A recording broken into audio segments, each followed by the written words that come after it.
All right. Welcome back, ladies and gentlemen. This is David Patrick Harry with Church of the Eternal Logos. And tonight, we should have a very, very fun stream in which we're going to be listening to some of the ridiculous teachings of New Age gurus.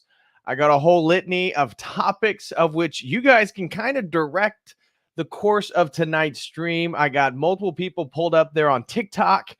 So we'll be listening to some channelers like Bashar and his extraterrestrial channeling for the year 2023, Abraham Hicks, all types of Sadhguru type figures, Eckhart Tolle, and a whole litany of different people. So whoever your favorite New Age guru is, you can super chat or send in a message today, and I will certainly pull them up. That's exactly what we're going to be getting into, is covering some of the nonsensical teachings of the New Age realm. And so first I want to open up and provide a little bit of context for anybody who's watching who may not be familiar with what the New Age is or what exactly they believe. I do, in fact, want to provide an introduction. So what is New Age spirituality? Well, the New Age gets thrown around a lot. People see astrology, the use of tarot, women and men rubbing crystals, and say, oh my gosh, all this New Age spirituality. Well, where does this stuff come from? New Age spirituality is a sort of contemporary 19th century, 20th century movement, of which is now in full blossom here in the 21st century, which is a sort of amalgamations of a lot of different things. We're talking about spiritualism, new thought, theosophy, even mesmerism aspects, and generally characterized by its relationship to the human potential movement. Okay, so it's an eclectic, unsystematic, in a way, I would argue, as somebody who was once in the New Age and now out of it, it's an incredibly consumeristic spirituality because of its eclectic nature. And we will get into aspects of its epistemology and ethics, of which it claims no objective standard. and always talks about being a sort of inclusive spirituality, that this eclectic nature allows New Age to grab ideas and principles from all over the world, whether it be Hinduism or Shintoism or Nordic paganism or Amazonian shamanism or contemporary UFO religions. All this stuff has a foot in the New Age world. There really is no specific definition for the New Age.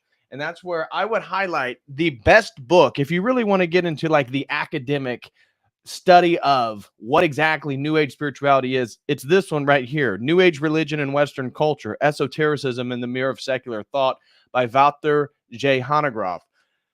For those in the know, Wouter Hanegraaff is generally regarded one of the premier top scholars in the field of Western esoteric tradition. So certainly not coming from a Christian bias. Obviously, yeah, I'm an Orthodox Christian. So I've already seen a few people leave some nasty comments because I'm a Christian. And Christianity, especially traditional Christianity, is very much in opposition to some of the fundamental tenets of New Age spirituality because they reject the notion of an objective good and evil, that it's all on a sort of general spectrum of positive growth. So some are on a lower end of the spectrum, some are on the higher, but they definitely disregard any concept of sin or guilt.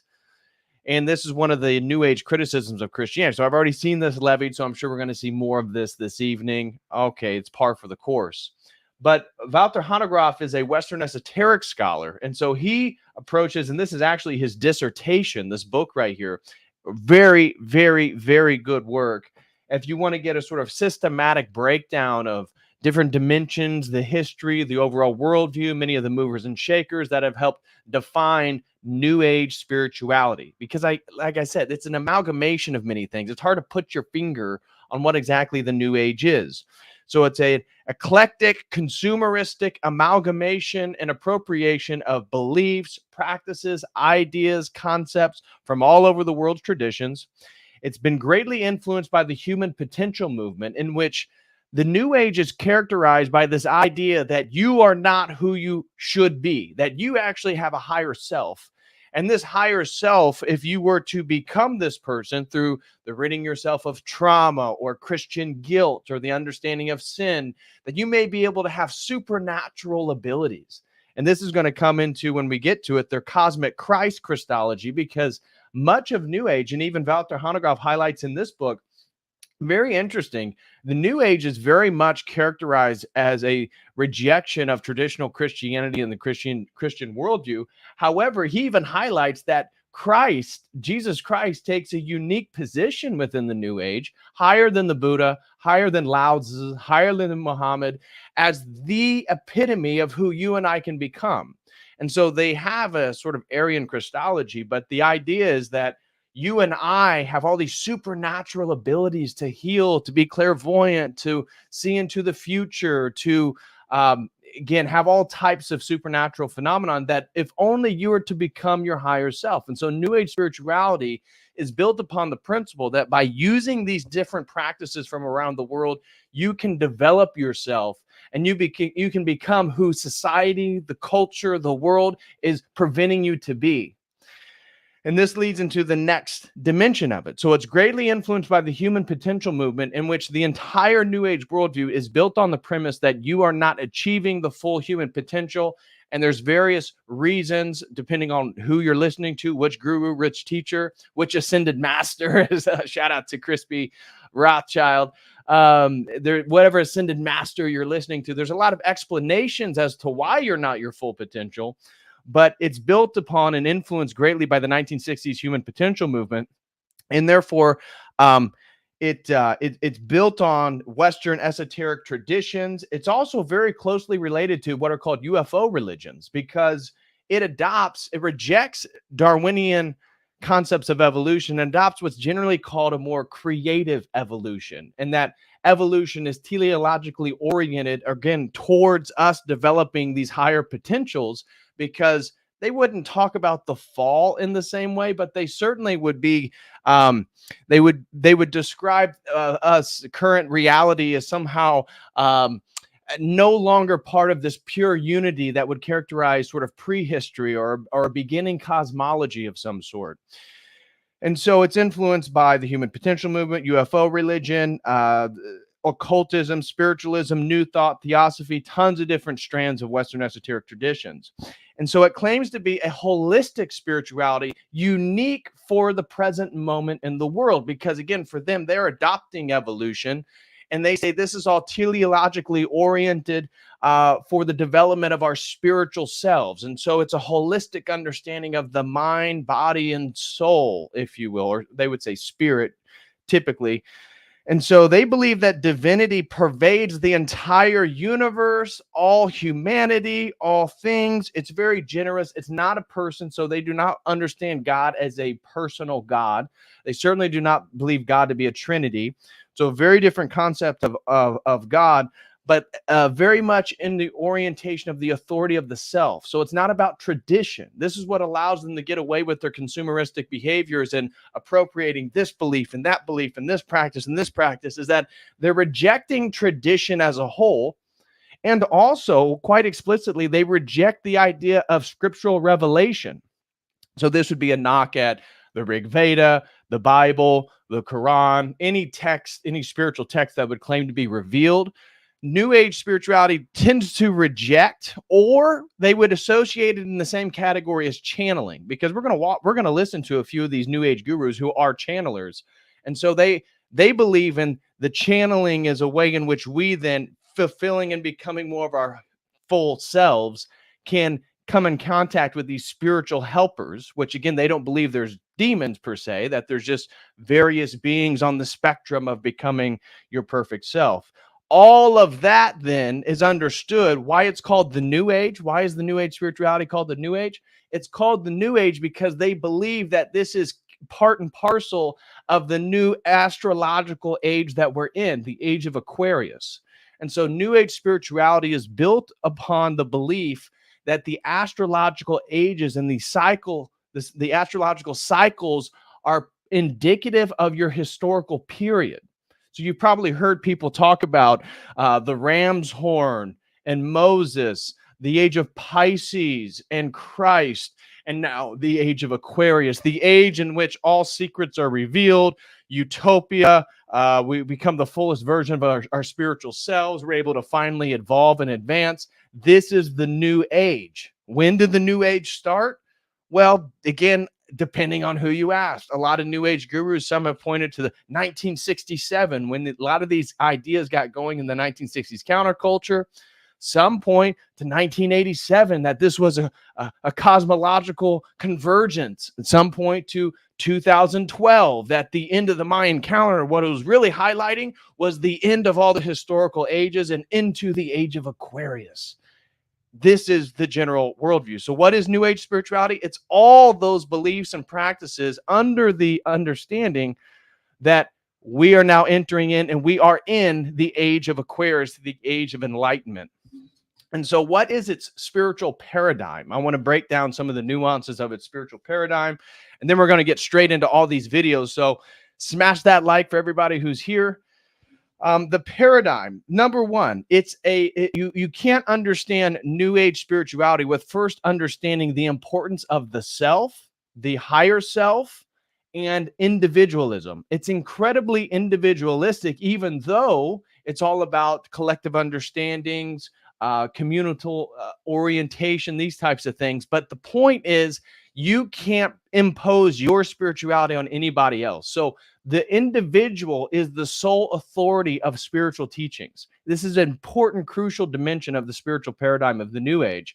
You get to determine what is true and what is false, and no other New Ager necessarily gets to impose their worldview on you. This is part and parcel of why it's liberative. Now, again, you can already see the sort of relativistic presuppositions embedded there, but this allows individuals to appropriate whatever they like. You got more of an occult flavor, you can appropriate all those ideas. I got more of, an Eastern mystical flavor, especially Chinese. Okay, well, you can do the Confucian, the Taoism thing, add a little Chan Buddhism in there, add a little Western,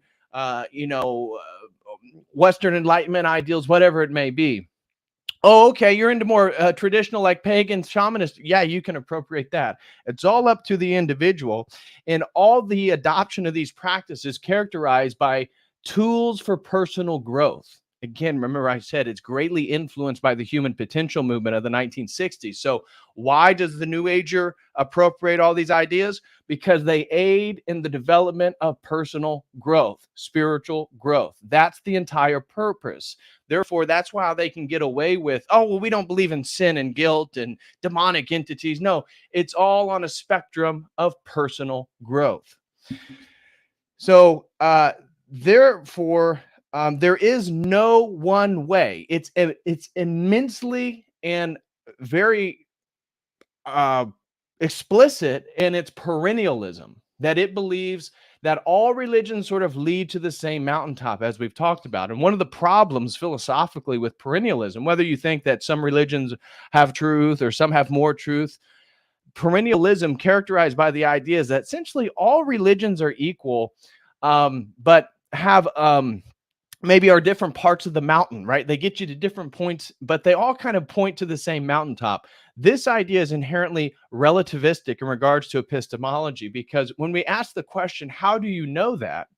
On what basis of again, of knowledge base, on what epistemological grounds can you say that Buddhism, that believes in the anatman, the lack of a soul, is saying the same thing as Christianity, which is explicitly saying you do have a soul, which is explicitly the same thing as Islam, which is rejecting the divinity of Christ, which is essentially the same thing as psychedelic shamanism, which is all about the alteration of consciousness to contact spirits. How can you say all these things are the same thing when there's inherent contradictions in their own premises and presuppositions? You can't. And this is why even the traditionalist school has kind of fallen out of favor, even though since the postmodern turn, again, according to the postmoderns and the postmodern turn epistemology, we can't actually believe in grand narratives. And so you can't say your religion is better than somebody else's religion. New Age spirituality is absolutely in step with this. So there is no one way. It's explicitly perennialistic, and in this way, it's explicitly relativistic. It's subjectivistic because, again, you are the sole authority determining what's good and bad for you in the development of your higher self and your supernatural abilities. And so they define it, many pro New Agers will define it as a spirituality without borders, or as you've heard me say, a spirituality without boundaries. And this dissolution of boundaries is the sort of dissolution of chaos, but the dissolution of the ability to think clearly, objective use of the laws of logic, mathematics, and all this different stuff. So how can we get to a place where 2 + 2 = 4 is white supremacist? Well, it has to do with this idea that the emphasis on objectivity in the philosophical justification for such things is part of this dominator culture, which it is rejecting. It also has no dogmas. The only dogma in New Ageism is that it's against dogmas, which again is ironic and a paradox, just like it rejecting universal narratives as a universal narrative. You see the contradiction there. If you reject that objective truth is real, how can you tell me that objective truth isn't real? That's claiming an objective truth. Inherent contradiction. The same thing is true in the New Age in regards to dogmas. They inherently reject the existence of spiritual dogmas as, in fact, a spiritual dogma. That is essential to New Ageism. The next one is their conception of God. The New Age worldview is what they call inclusivistic, universal approach and accepting all perspectives except explicitly traditional Christianity, but they would probably say traditional religions, although they'd be much, much more accommodating to anything other than traditional Christianity. So, in regards to God, God is usually associated ambiguously. It can be consciousness, it can be even panpsychic, like a cosmic mind, a universal mind of some sort. But New Age spirituality is built on many Platonic presuppositions. So, like the ideal forms, the idea that the non-physical is better than the physical. It's kind of interesting because much of their worldview is a defense of, again, forms of sexuality, transgenderism, again, bodily experience itself. But because of the emphasis on God being associated with consciousness or mind, there is a subtle Platonic dimension to it, like the higher self. Like that everybody has a higher self. The idea that you and I are existing right now and we have all this trauma, this baggage, we're moving through space and time, and that we need to then commune with our higher self to understand what to do next. That is very Platonic in the idea that there's an ideal form and then there's an imperfect form that's present within matter. Again, whether they're conscious of it or not, we can see the Platonic presuppositions there. So for them, God is ambiguous, God is universal, God is explicitly not a person, and it's generally described in the context of mind or consciousness. Now, their cosmology.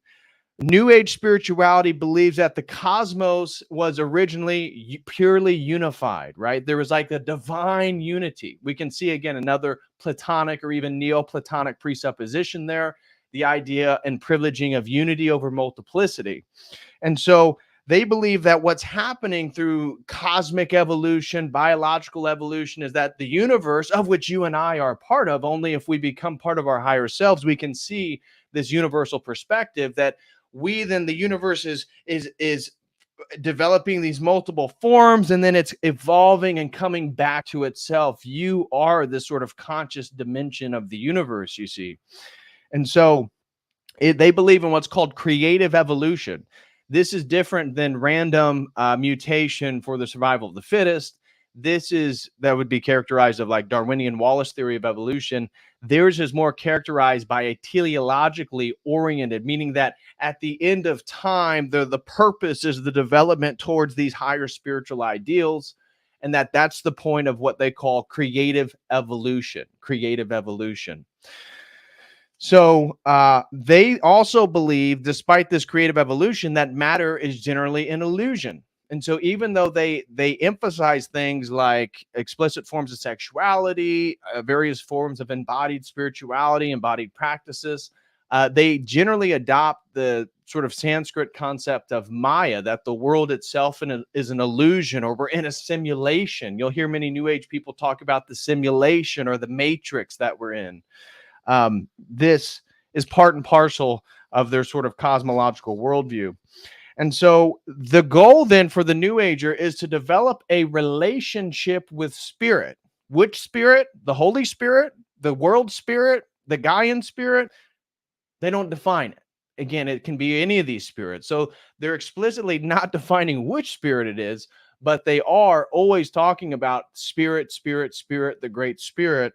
And so if it or they, the spirits, because New Age spirituality is all about contacting higher spiritual entities. This is why it's okay with inebriants, so ayahuasca, psychedelics, DMT, psilocybin mushrooms, LSD, any of the tryptamine molecules are going to be generally celebrated as ways in which they can be spiritual tools to contact spiritual entities which love you and want to help you. Because remember, there are no demonic entities. They're only entities that are lesser in regards to their higher self.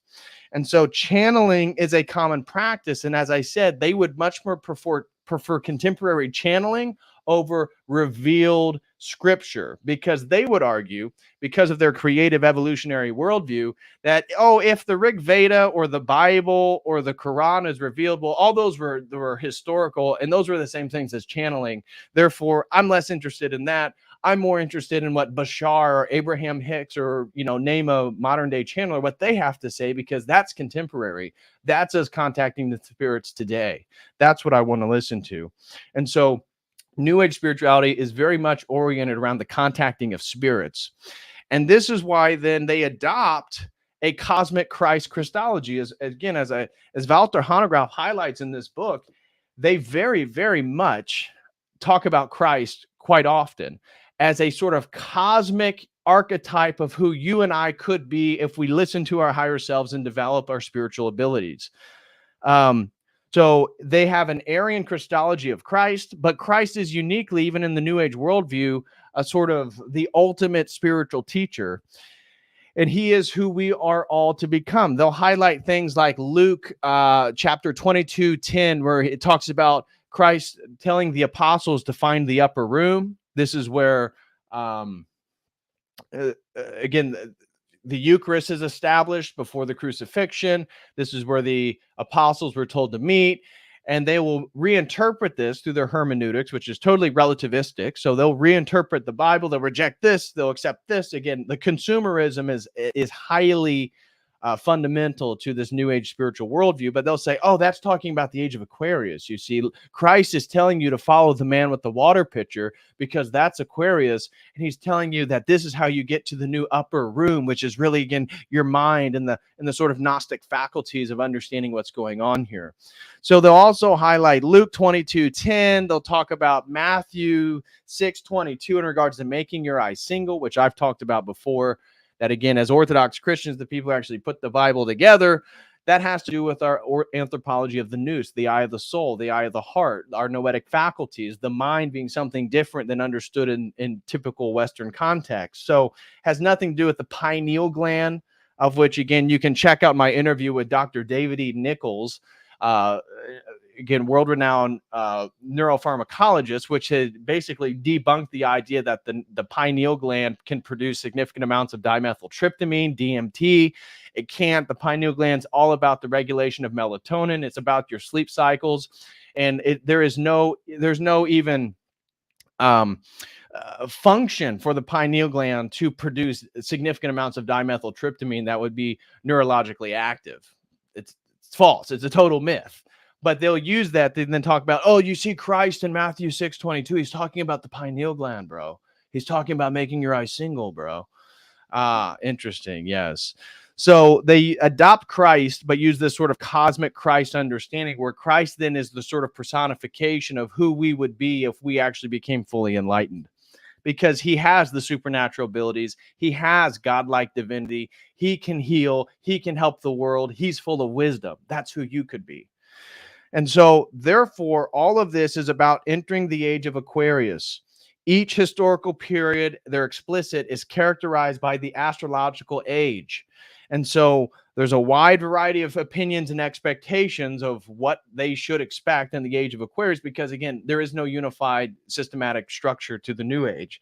And so non-human forces in the age of Aquarius will help us spiritually evolve during this time. This is why, although we would agree with the new age in regard to their next dimension, is that they definitely prefer alternative forms of healing. There's a significant amount of new agers that didn't get the jab, right? The jibby jab. They were able to avoid myocarditis, pericarditis, and blood clots. However, they're going to be much, much, much more susceptible to fall in line in regard to the transhumanist agenda and the UFO agenda. So again, I reject the idea that these UFOs or the little munchkin men that were revealed at the Mexican Congress, right, within their government. Give me a break. Okay. It looked like a paper mache entity, but the new age spirituality, they're going to be less reluctant to accept the jibby jab due to their high skepticism of big pharma, rightfully so. And I think that's where we as traditional Christians, we would actually, and new agers, we'd be right on board in regards to the belief that big pharma and traditional Western medicine is corrupt. We absolutely agree there. However, they are going to be much, much more susceptible to adopting the UFO agenda, the one world religion, transhumanism, all these types of things that are at hand. So there's that. So entering the age of Aquarius, they believe that non-human entities, so you can see then where the rhetoric that the extraterrestrials are going to come from the Pleiades and that they're going to save us from our nuclear war, this actually plays into New Age spirituality quite well.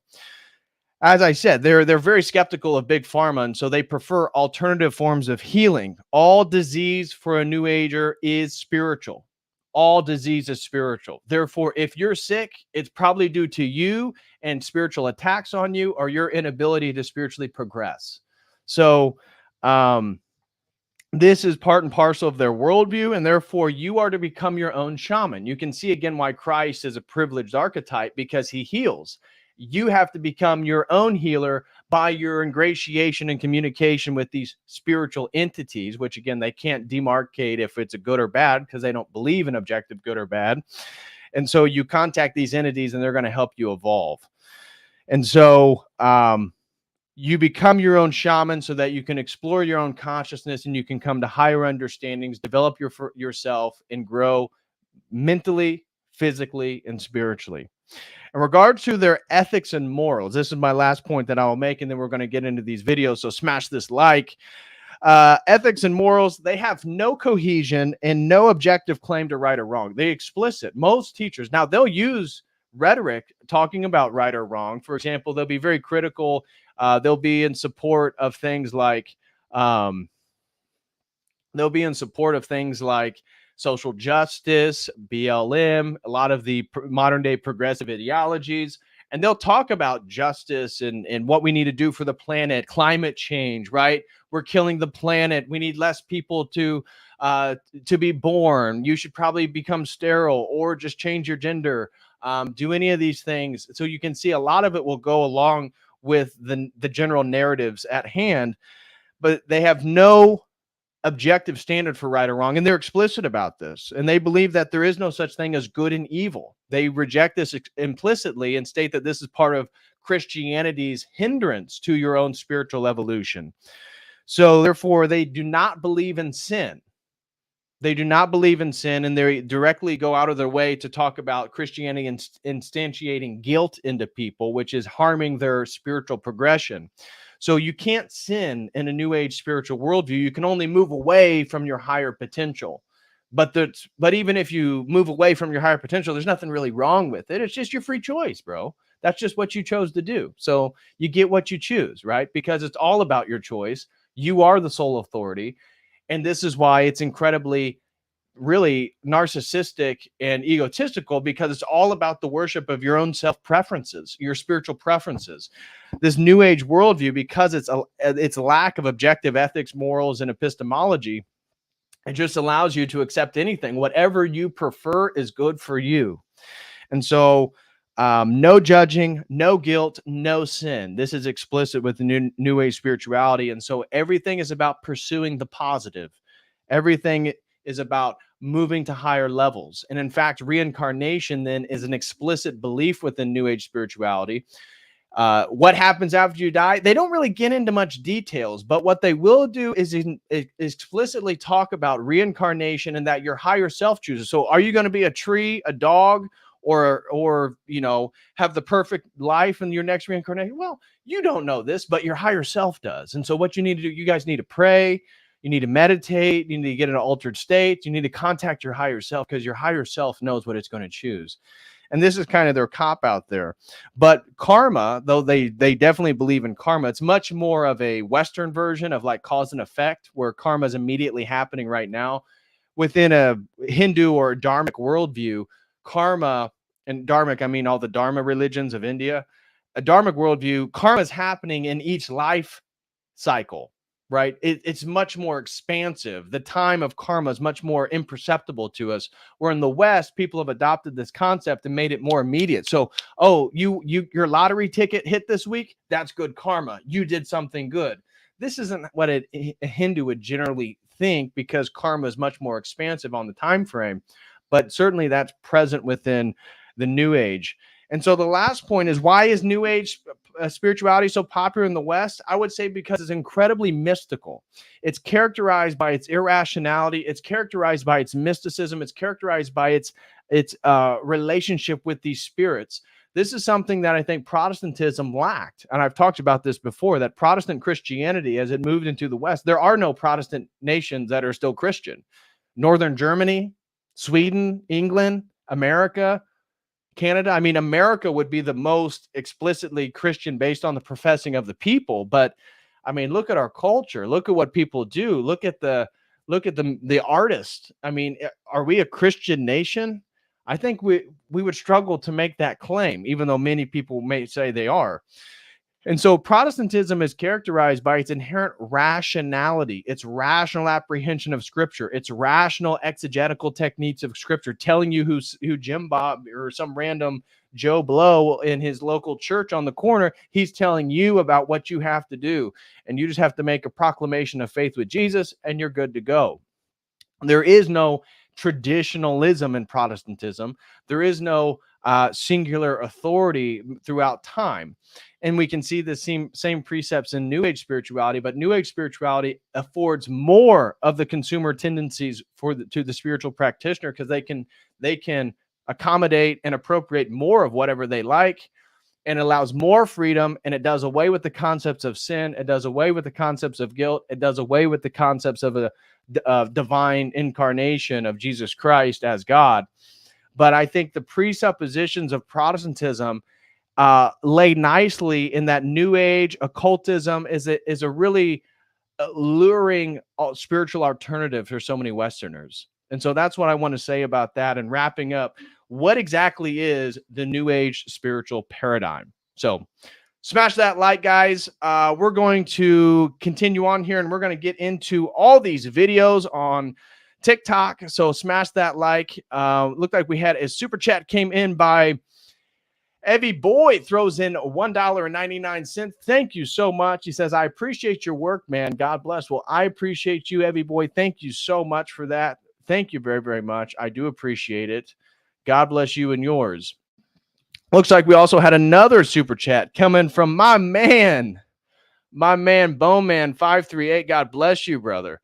Throws in $10. Oh, let me get this out. Throws in $10 and says, welcome to the spiritual buffet without any canonical points of reference. I like the movie Spirited Away. The parents of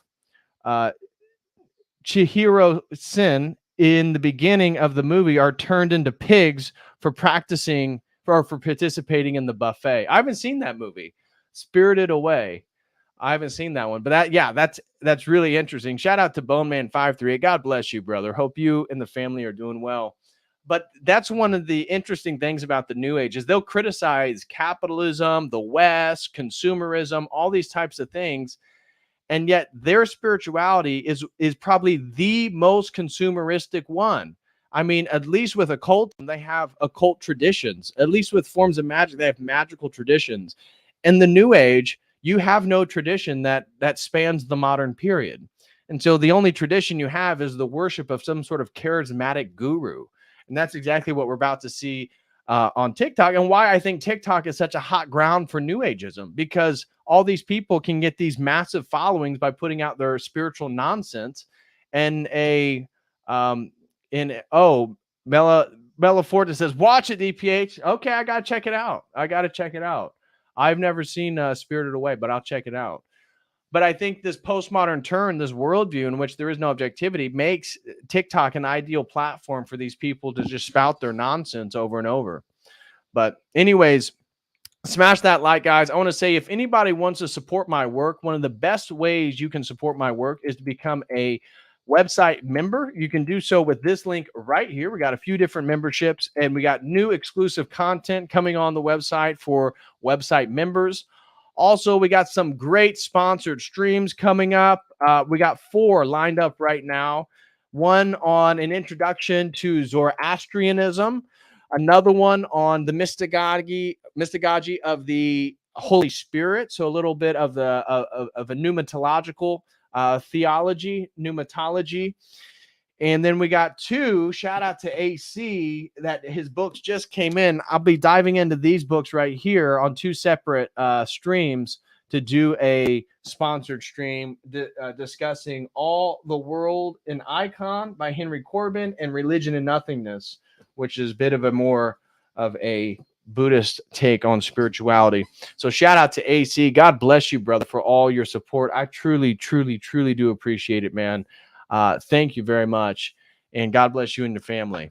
Oh, Matt. Shout out to Matt from Australia. Throws in $7.99. He says, God bless you, brother, from Australia. Well, God bless you, Matt. Thank you so much, brother, for the support. I truly appreciate that, my man.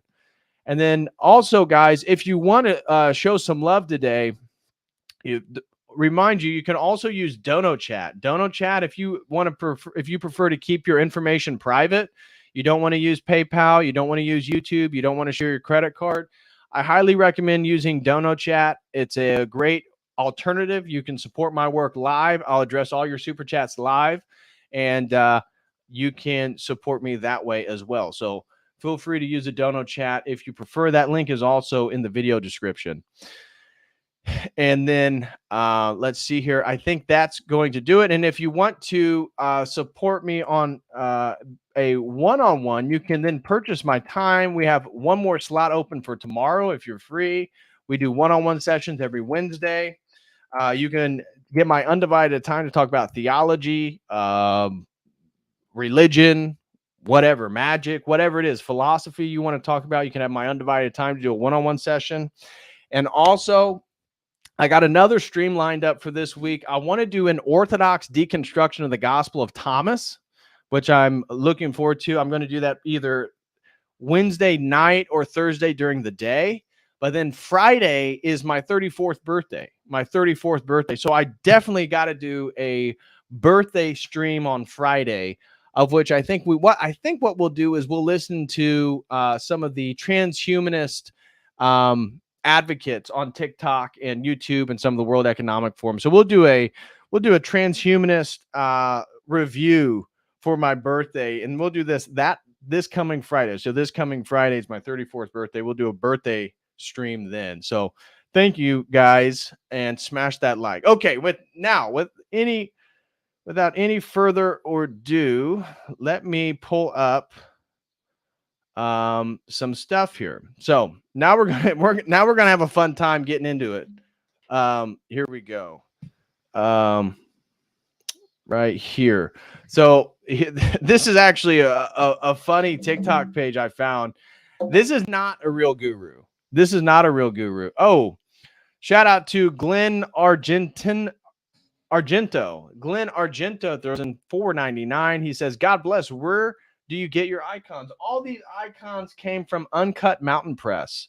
So if you like them, you're interested in them, you can go to uncutmountainpress.com, and Uncut Mountain has tons of different icons you can choose from. All the ones I have are from them. So thank you so much, Glenn Argento, for the $4.99 super chat. God bless you, bro.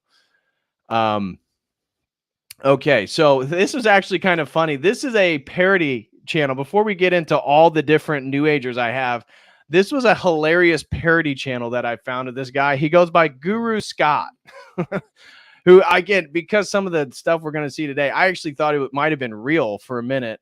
But here you go. Oh, shout out to Miktoj Piotrowski, says, just transcended the internet. Thank you so much, and God bless you. Try to stay a little bit embodied just so you can stay with us for the rest of the stream. But thank you so much, brother, for the super chat. So check this out. This guy, Guru Scott, is actually quite funny. Here's him talking about Welcome to the Cult. Guru Scott here.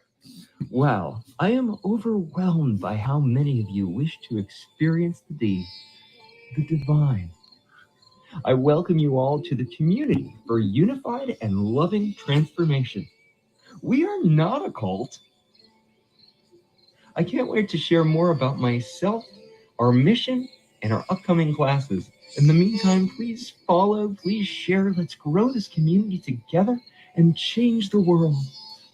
Guru Scott here. Wow, I am. I love it. Here's Guru Scott Rainbow Connection. Hi, Guru Scott. Oh, hi, Mr. Fuzzy Pants. Are we a cult, Guru Scott? We are not a cult. Can I drink this now? Not yet, Mr. Fuzzy Pants. Can I sing with you? Absolutely. Comets and spaceships, Polyamorous relationships, Kool-Aid and Thetans and scams. When all we seek is happiness and freedom from suffering. but freedom is right where you stand. I've heard the voices and I can't ignore them. There's something that I'm supposed to be. Your lover, your leader to eternal transcendence. Come join us, I'll show you the D. La-di-da-da-di-dum-dum. Come join the CULT.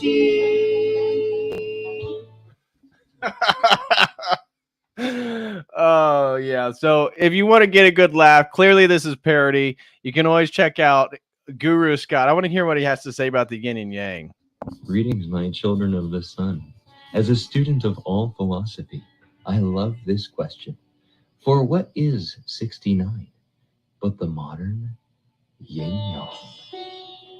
Giving, receiving, everything in balance. Namaste. Greetings, my children of the All right. So now let's get into some real new age gurus. God bless Guru Scott. Yeah. Exactly. Well, here you go. Here's actually a real new age guru. This is called Bashar. And this is a guy named, was it Daryl Inca? Let's look him up real quick. Bashar channeling. I believe it's Daryl Anka. There it is. Daryl Anka. Okay. So this guy, he's been doing this for a while. I remember back in the early 2000s when I was interested in this stuff, he was still doing these channelings. But here's some more recent stuff. This is from August of this year. And this is him on Bashar in his channeling of alien intelligence on gender and transgenderism. Here we go. Well, what would you like to discuss this day? I wanted to ask you if you have transgender people on your planet. It has happened from time to time, though it is not necessarily a theme we completely need to explore. Although as we evolve, in a sense, we become less differentiated in male and female and closer to spirit, which contains no gender and all genders at all. So in that sense, you may say that many of us are now what you might refer to as androgynous, neither male nor female exactly, but not exactly the same expression of transgender that you are exploring on Earth. Okay, that's amazing. That's great news for me. Oh, I wanted to ask you if, okay, so my name is Linnea, yes, and it's a plant name, yes. and it is considered a pretty feminine name. I am in the process of transitioning, but I really like my name. Yes. Because it's a plant name and I work with plants, and I know Willa Hillcrissing talks about having plant names in the future, and that really resonates with me. Yes. So I was wondering if there is a name that comes through you to me that would make sense for me after I transition medically. Into? A male. Well, if you wish to retain traditional suffixes on your planet, you could call yourself Linneo. Okay, that's interesting. I didn't think about that. That's amazing. Okay, whoa, that's really interesting. Thank you. You're okay, welcome. I have another question. Yes. My ancestors are from Lebanon. Yes. Can I ask a question about Lebanon? You may ask. We do not know yet whether we will be allowed to answer, but go ahead. Okay, great. So I have ancestry from that area. That's kind of the only area that I have ancestry from.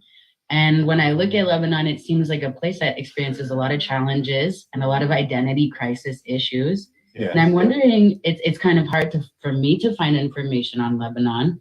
And I'm wondering if you have any idea of the original people of Lebanon, and if they ever lived harmoniously with the land, and if they ever lived harmoniously with each other. In some ways, yes, but it is an area, as you say, of great challenge and great cycles of exploration. We would suggest, even though it may not be only connected to the idea of Lebanon, if you have not done so already, explore the idea of Baalbek.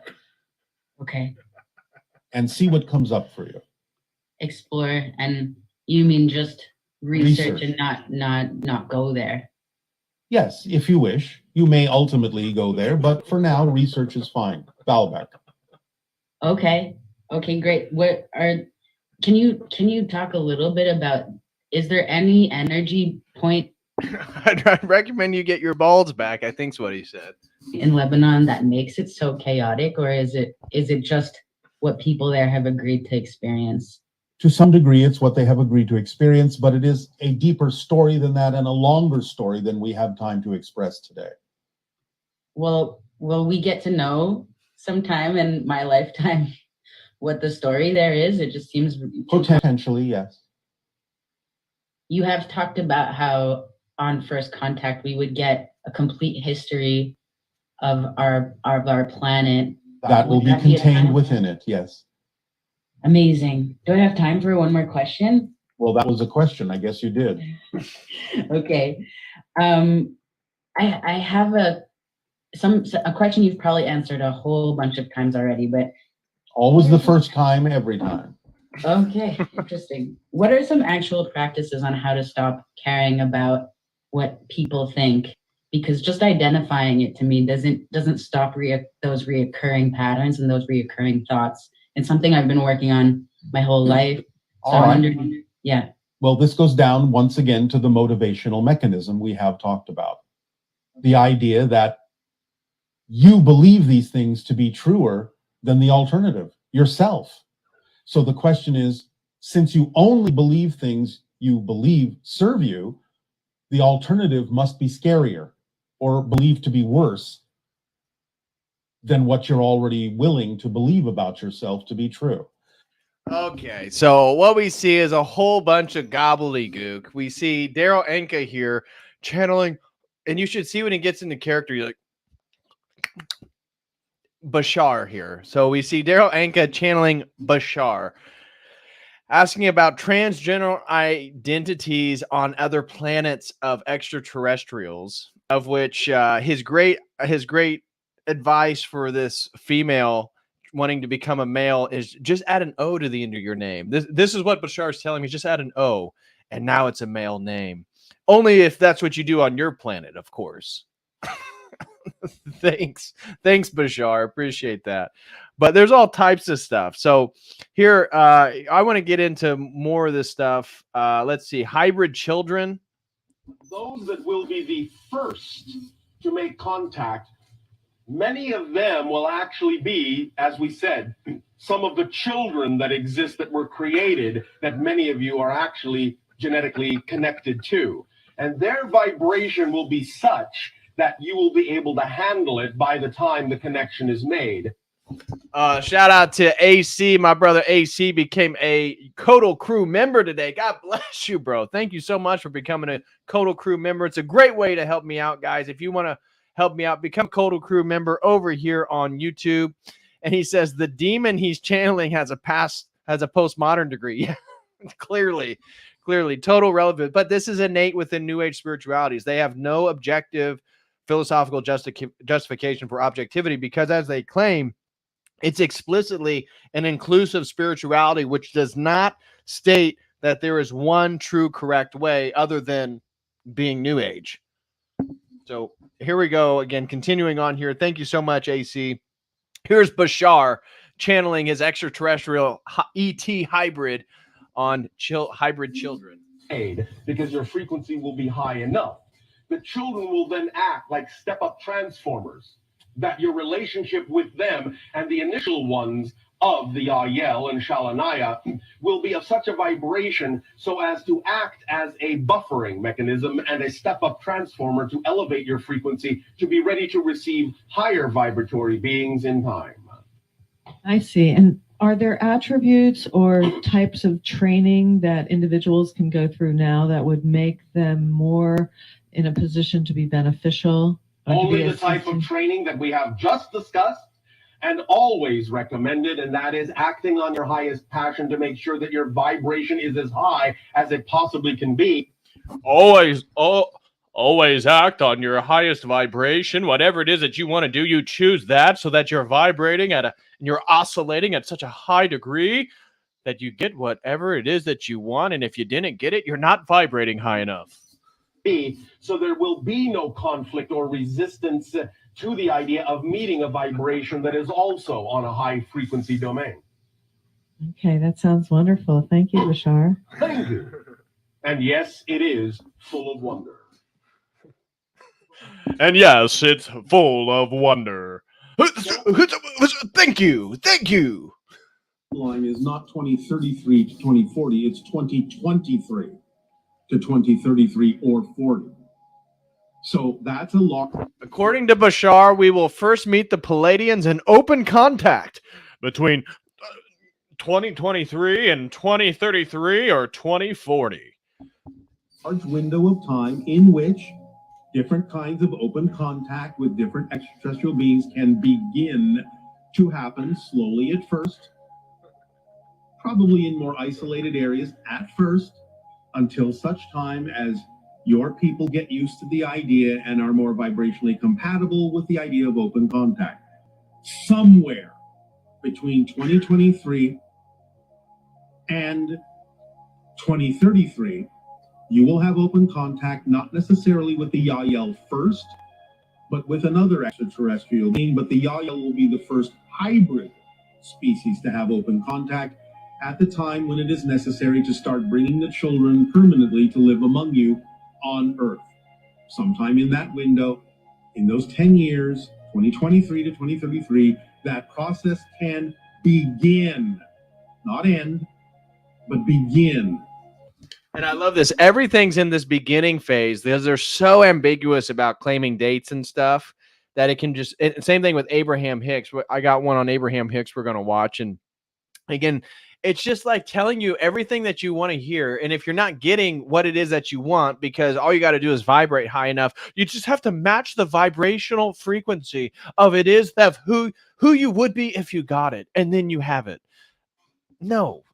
Again, it's this ridiculous idea. We see this in like Oprah promoting The Secret, that all you are is, again, your mental vibrations, your imagination, right? You just have to continually focus on, raise your vibration, and then you'll be spiritually in tune and aligned to get what it is that you want. Then from 2033 to 2040, more likely that many other extraterrestrials, possibly including ourselves, will be able to interact with you along with many other beings. Certainly by 2050, you will have met many different extraterrestrials, including many members of our society, most likely. But the probabilities are always fluctuating a little bit, therefore we cannot be absolutely precise, because we will have to see where you are at any point in that window to determine what is appropriate for that particular moment. Line is not 2033 to 20. So it's so ridiculous. Be careful, this is dangerous. I did a video that went viral, and one of the reasons it went viral okay, she's warning you about him. Okay, good for her. Let's see here. Demigods. As you explained previously, the Anunnakis infused their genetic material into the naturally evolved hominoid species and created Homo sapiens, human beings. Did the Anunnaki at any point procreate with the Homo sapiens? Yes, and created what you call the demigods, so to speak, in your legends. Could you explain a little? Well, in other words, after Homo sapiens existed, many of them had different kinds of attributes that were reminiscent of the Anunnaki genetics that had been infused into them. And therefore, later on, in couplings and matings that may have happened, more genetic material from the Anunnaki may have been infused in the offspring, creating what your Bible calls men of old, men of renown, men of special powers, the demigods, so to speak, that still had more of the genetic influence. Oh, okay. Thank you, Bashar. Thank you. I'm so glad the Pleiadians were able to clear this up for me. Even than the normal Homo sapiens at that time, and had special abilities. Okay. You want to be becoming a galactic citizen on January 28, 2023? Sign up to my website or hire me for a speaking event, of which is 6 figures. And that's why some of us today have greater genetic connections to the Anunnakis than the rest. Yes. Okay. There are certain lineages that do express more of the genetic codes of the Anunnaki than others. Not that everyone doesn't have some. It's just that it's based on your theme of exploration and what it is you need to connect to that can allow you to express more or less of that particular Anunnaki genetic strain. Okay. And I also remember that you mentioned that the Anunnakis placed some markers in our genetics and deactivated them in order to stop us from remembering who we truly are. Is that correct? Yes, but that has been mostly mitigated by this time. Oh, okay. As you explained previously, the Anunnakis infused their genetic material into the... Okay. All right. Moving on to the next one. I mean, we got more here, guys. You want to go on to, let's see here. Here's a new age. One of the things. Oh, this is witch talk. This is psychic, Reiki, psychic TikTok, new age, metaphysical. Here we go. Let's hear.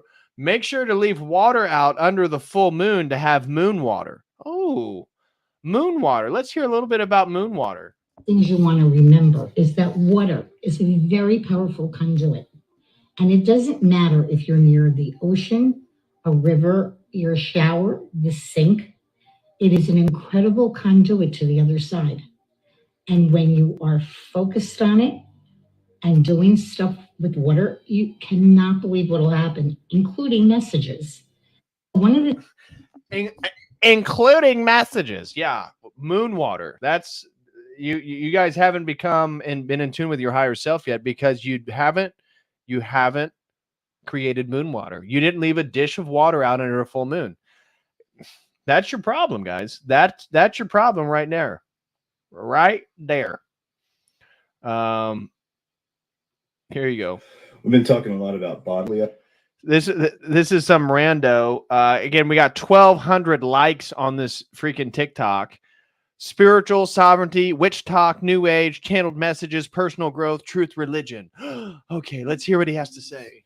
Autonomy and personal sovereignty. Today I want to talk about spiritual sovereignty and spiritual autonomy. A little bit about me. I used to be a born-again Christian, but for the last 30 or so years, I've been a non-religious spiritual person tending towards a naturalistic approach to things. And to get right to the point, there is no substitute for your personal connection to source and to divine. The spirit that you are, and the spirituality that you have, is eons older than any organization that would presume to have any authority in these realms. And I'm not just talking about the Christian church's predilection towards the predatory manipulation of people's need for community and belonging. I'm also talking about the New Age spiritual movements co-opting and transliteration of Christian precepts in ideas such as authority being vested in one person to disseminate into other people. Things like channeled messages and downloads and saying this crystal is good for that and this kind of thing and that other. Take all that stuff with a very small grain of salt, because when we internalize other people's truths and perspectives on what reality is, we diminish our own capacity to tune into source and hear for ourselves. You don't need scriptures. You don't need a book of crystal meanings. You don't need tarot card. See, you get it. See how the New Age is almost explicit on its rejection of revealed scripture, but we see that exact same thing here. Runes, channeled messages. You don't need any of the trappings of that to be a spiritual person, to be on a spiritual path, and to claim your truth. These can be nice tools to check in and to see how you feel about things, whether they resonate with you or whether they don't. But be very wary of taking external things as your own truth. When you offload the spiritual... Okay, I can't take more of this guy. But I tell you what he did make me want to do is get into... oh, here we go. Bashar on 2 types of AI. I want to hear Bashar's thoughts on crystals. The idea of events that are happening on your planet right now will create... You will suddenly float out of... The idea... My name is Daryl Anka. I am the channel for an entity known as Bashar. I am also a writer, producer, director. As a young boy, I've always been artistically inclined. I could start drawing as soon as I could pick up a pencil when I was 2 years old. But I was something what you'd call a prodigy. I had an incident happen that happened at 3 years old that I didn't remember until much later in my life. And I was playing in the living room of my parents' home And I was, one of those things where kids make a fort with a card table and a blanket. I was underneath it, I was drawing. And what appeared to me in midair was this whirlpool of light just hanging there. Now, as a child, I didn't think anything of it because I didn't know what was normal and what wasn't.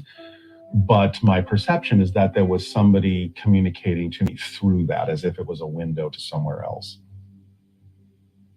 For me, that became what I would consider to be the inciting incident that indicated that there was some kind of an agreement here that was going to unfold at some point in my life that had to do with the channeling. But it didn't really get triggered until 1973. In 1973, I was in my early 20s when on 2 occasions in broad daylight, a week apart, I had 2 very close UFO sightings with friends with me both times. The first time was only about 125 feet away. The second time was only about 60 or 70 feet away. Some kind of an advanced technological ship. No sound, being able to move in unusual ways. You don't think much of it until you actually see something yourself. And then your whole world turns upside down because those things weren't supposed to really exist. But seeing something like that solidly made me realize that things were much different than we were being told. So I wanted to find out more about it. I started doing the research, finding any book I could on UFO sightings. And at that time in 1973, the metaphysical section in bookstores wasn't very big. You could probably find everything on one shelf. There was UFO stuff, there was psychic stuff, there was channeling stuff. Mostly the Seth material at that time was becoming pretty popular. So I read all of that and I started just kind of digesting all of this stuff and realizing that there was sort of a whole other world going on here. 10 years after the sighting, I was introduced to a channel who was conducting seminars at the time. I went into the class not because I thought I wanted to be a channel in any way, shape, or form, but I was curious as to how channeling could be taught, because I just sort of assumed it was something that just sort of happened to you out of the blue. But I wanted to further my research, so I went into the class, and it was a series of different guided meditations, and it wasn't like you were necessarily expected to have to channel with an entity, but it was about getting in touch with your creative side, your own higher mind, however you wanted to use the meditations. But about halfway through the course, we were in a particular guided meditation being given by the entity through the channel. Something happened that I can only describe as a kind of an instant telepathic contact from Bashar. It was like somebody just sort of shoved this information in my head in a split second. I instantly remembered making an agreement before this life to do this with him. I understood the UFO had been shown to me by him to get me to start doing the research that I needed to do. So when it came time to fulfill the agreement, I would have enough information to not be afraid of it. How does anybody listen to this? But you know what? I think I need to listen to Bashar. I think he's got some great ideas for me in my life. Unreal. I want to continue here. We got like a minute and a half of this going on, but this is hilarious. So he contacted Bashar by going to classes on how to be a channeler. Oh, okay. That makes it more believable. To be somewhat understanding of what was happening. And the message basically was, now you know it's time to begin. Is this something you still want to do? It was a choice. Now, all of this happened in a split second. It's like somebody just took a DVD and just shoved it in your head, and suddenly you've got the whole story. And I thought, okay, am I hallucinating? Is this a side effect of the meditation? I didn't know what was going on. But the second this was happening, because I hadn't said anything out loud, the entity stopped talking to the class and turned right to me and said, there is an entity here for you right now if you're ready to begin. And in that same moment, I happened to glance behind me at one of the other classmates had somehow picked up on the image of Bashar I saw in my head, and she was sketching it on a piece of paper, his face. So I said, okay, this is not just my imagination. There's something going on here. It definitely was your imagination. I guess I'll just keep exploring and see what happens. So by the end of the next class, a woman named Margot Chanley, who was doing the first thesis paper for her doctorate on the connection between psychology and channeling, asked me to be one of the subjects that she could study to write her paper. And so I would go to her house, she would invite friends, I would sit there and channel, she would take her notes and write her paper. Well, the first week, it was like 5 friends. But the next week there was 10 friends, and then it would be 20 friends and 30 friends. And then we had to start renting auditoriums to get all the people in. And as soon as people in other cities and other countries started hearing the tapes, they started inviting me to travel to their city or their country. And here I am 36 years later, still doing this. My name. Wow. Yikes. Here's a new age guy. This has 131,000 views, talking about the age of Aquarius and the apocalypse. It's the revelation, guys. So here's a totally different guy. Again, this has 13,000 likes, 3,000 bookmarks, over 100,000 views on TikTok. The age of Aquarius and the apocalypse. Age of Aquarius is here. We are living in a day and time where all secrets will be revealed. That's what the apocalypse is. Apocalypse literally means revelation or a revealing. See, the age of Pisces was the age of secrets, the age of beliefs. Now, the age of Aquarius is the age of knowing, the information age, technology, the internet, artificial intelligence, cryptocurrency. This is just the tip of the iceberg. Knowledge is going to exponentially increase during this time, and those who reject knowledge will perish. The age of Aquarius will usher in a new era of radical self-expression that will cause the breakdown of traditional beliefs and systems. That's why so many people are rebelling against the status quo and becoming more progressive and interested in metaphysical information.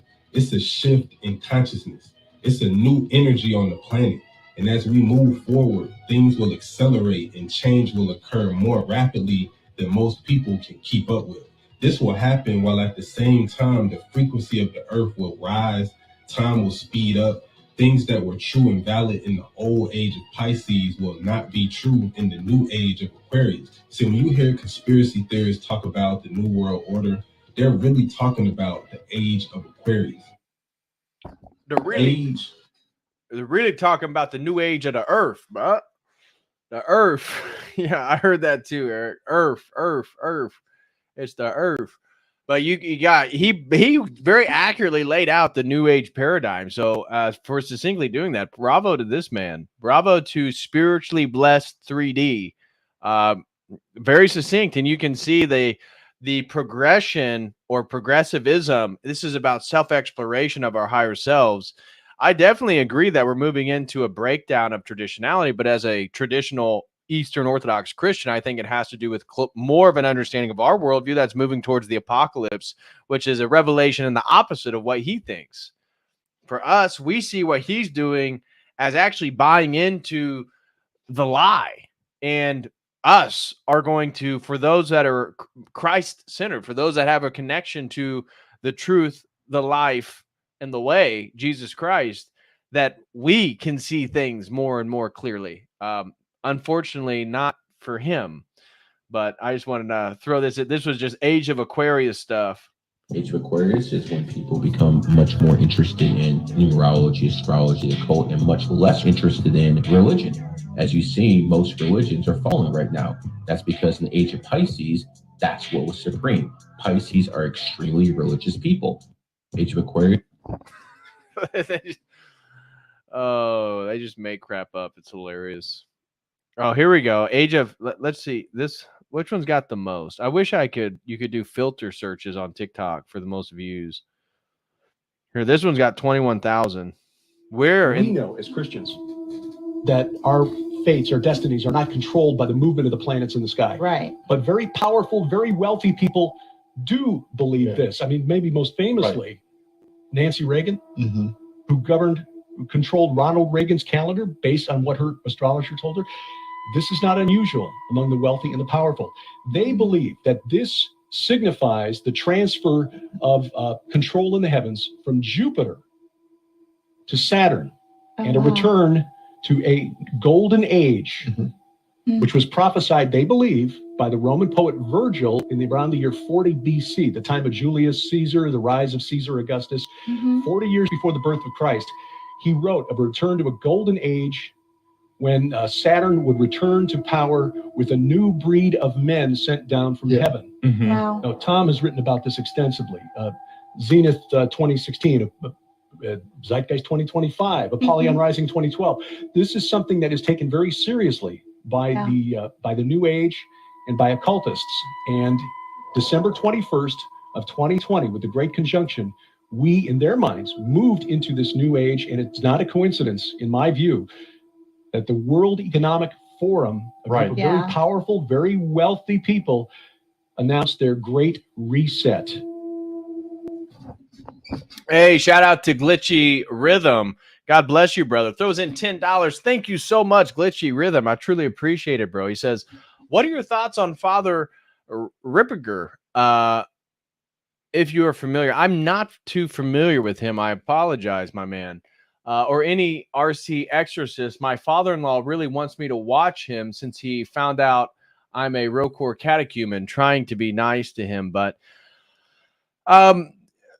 yeah, so Orthodoxy and Catholicism has a little bit of differences on exorcism. Obviously, much of Hollywood utilized the imagery of Catholic priests coming in due to the movies like The Exorcist, stuff like this. In Orthodoxy, we perform exorcisms every time somebody's brought into the church. You actually have to turn and spit on Satan to enter the Orthodox church. And there are plenty of stories of incredible, like I know a priest personally who told me that he was performing an exorcism, which he was not a exorcist per se, but somebody believed that they were possessed. And he said, again, I trust this man, somebody I know, that a person was levitating in front of them. And he swore to me, he's like, no, I was there. It was the most unbelievable thing I've ever seen. He said grown men were trying to sit on top of this person and the body was still coming up off the ground. So do miraculous things, do possession happen? Absolutely. I believe most of these channelers and aspects are a form of spiritual possession. But I am skeptical of some of the stuff going on in the Roman Catholic Church. So I am not familiar specifically with this priest. I'm sure Jay Dyer would be much more familiar with him, but Orthodoxy doesn't have as much of the drama. So it's very, very rare that an exorcism would lead to something of that dramatic of occurrence. So I don't know. Do I believe that Roman Catholic priests are dealing with real exorcisms? I absolutely do, to some degree. But again, it's a case by case thing. So I really don't have a strong opinion on this particular person. But thank you so much, Glitchy Rhythm, for the $10 super chat. Maybe that'd be a good sponsored stream, is diving into RC exorcisms and stuff like that. But thank you so much, brother, for the super chat. I truly do appreciate it, my man. And if anybody, again, wants to support, make sure you smash that like. I'd greatly appreciate that. And anybody wants to show some love, you can do so with the Dono chat link. If you don't want to use PayPal or use Stripe or use YouTube, you can use the Dono chat, or you can use YouTube, become a YouTube member. That's a great way to support, or use Streamlabs. Okay, so the next one, let's get into another one here. That was a little bit of a evangelical criticism of such stuff, but here's a very popular guy I was not totally familiar with, and this is the gentleman that was actually on the thumbnail for tonight's stream, is Sri Ravi Shankar. I was not too familiar with him, and then I put this stuff in, and he is a growing guru online, a lot like Sadhguru. So he is a spiritual leader. He's sort of characterized, he's an Indian yoga guru, spiritual leader, is regularly referred to as Sri honorific, Guru Ji, Guru Dev. From around the mid-1970s, he worked as an apprentice under Maharishi Mahesh Yogi, the founder of Transcendental Meditation. Okay. And so what is his spiritual beliefs? His spirituality, he believes spirituality is that which enhances human values such as love, compassion, and enthusiasm. It is not limited to any one religion or culture. So we see the perennialism, we see the New Age, we see the relativism already present. Hence, it's open to all people. He feels the spiritual bond we share as part of the human family is more prominent than nationality, gender, religion, profession, or other identities that separate us. According to him, science and spirituality are linked and compatible, both springing from the urge to know. The question, who I am, leads to spirituality. The question of What is this leads to science, emphasizing that joy is only available in the present moment. His stated vision is to create a world free of stress and violence. So again, utopia, right? Perfection. Oh, you don't want to suffer anymore. This luring into getting people to avoid any sort of suffering and pursue joy and pleasure and happiness. Common technique. Again, this is why they reject traditional Christianity so much, because we say explicitly there's an objective morality. That's what sin is. It's when your will moves away from the will of God. They don't like Christianity because it's explicit that not all religions are the same, and that suffering is something that is beneficial. Suffering can actually bring us closer to God, as Christ is indicative in the life of Christ and in the fact that the world killed him. So, well, his humanity at least, right? Obviously. So suffering, the way that we relate to suffering from especially an Orthodox worldview, which is much more explicit about suffering being beneficial to your spiritual growth, the New Age is constantly trying to avoid any sort of suffering and leading people to constantly anticipate this coming utopia where they're in their Coom pod with their VR porn and that they'll get everything they want with their UBI and they won't have to worry about anything because they rent and they don't own anything. So he sees breath as the link between body and mind and a tool to relax the mind, emphasizing the importance of both meditation, spiritual practice, service to others. His view is that truth is spherical rather than linear, so it has to be contradictory. Aha. So that's how he gets around, as you'll hear some of his massive contradictions. But this is again indicative of the sort of the New Age spirituality, generally speaking, the entire paradigm. And for us as Christians, truth is a who, not a what. I talked about this before. That's why we can embody truth. We can participate in the uncreated energy of truth by following Christ, who is the incarnation of ultimate truth, the metaphysical reality itself. So here we go. Let's get into some of his stuff.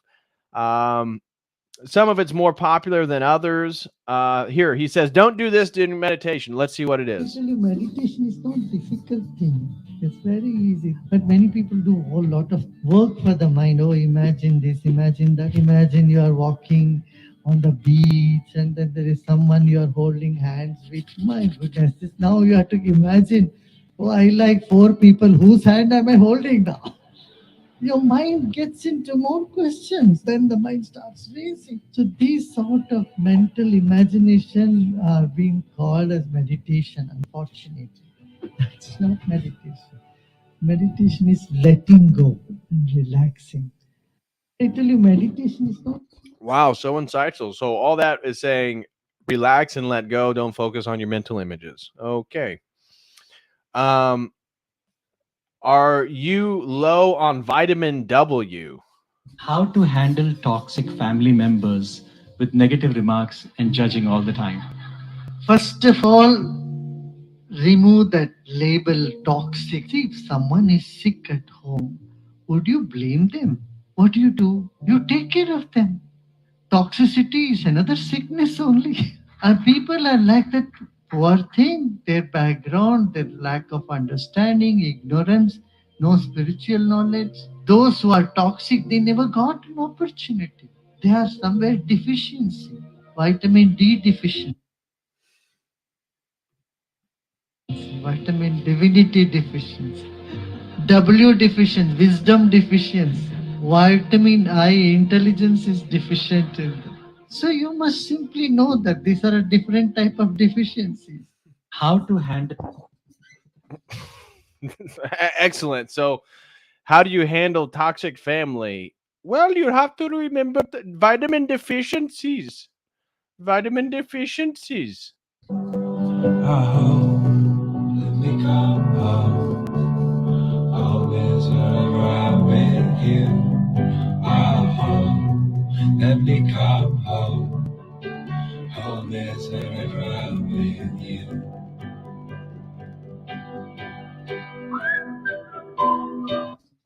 Wow, very insightful and cool.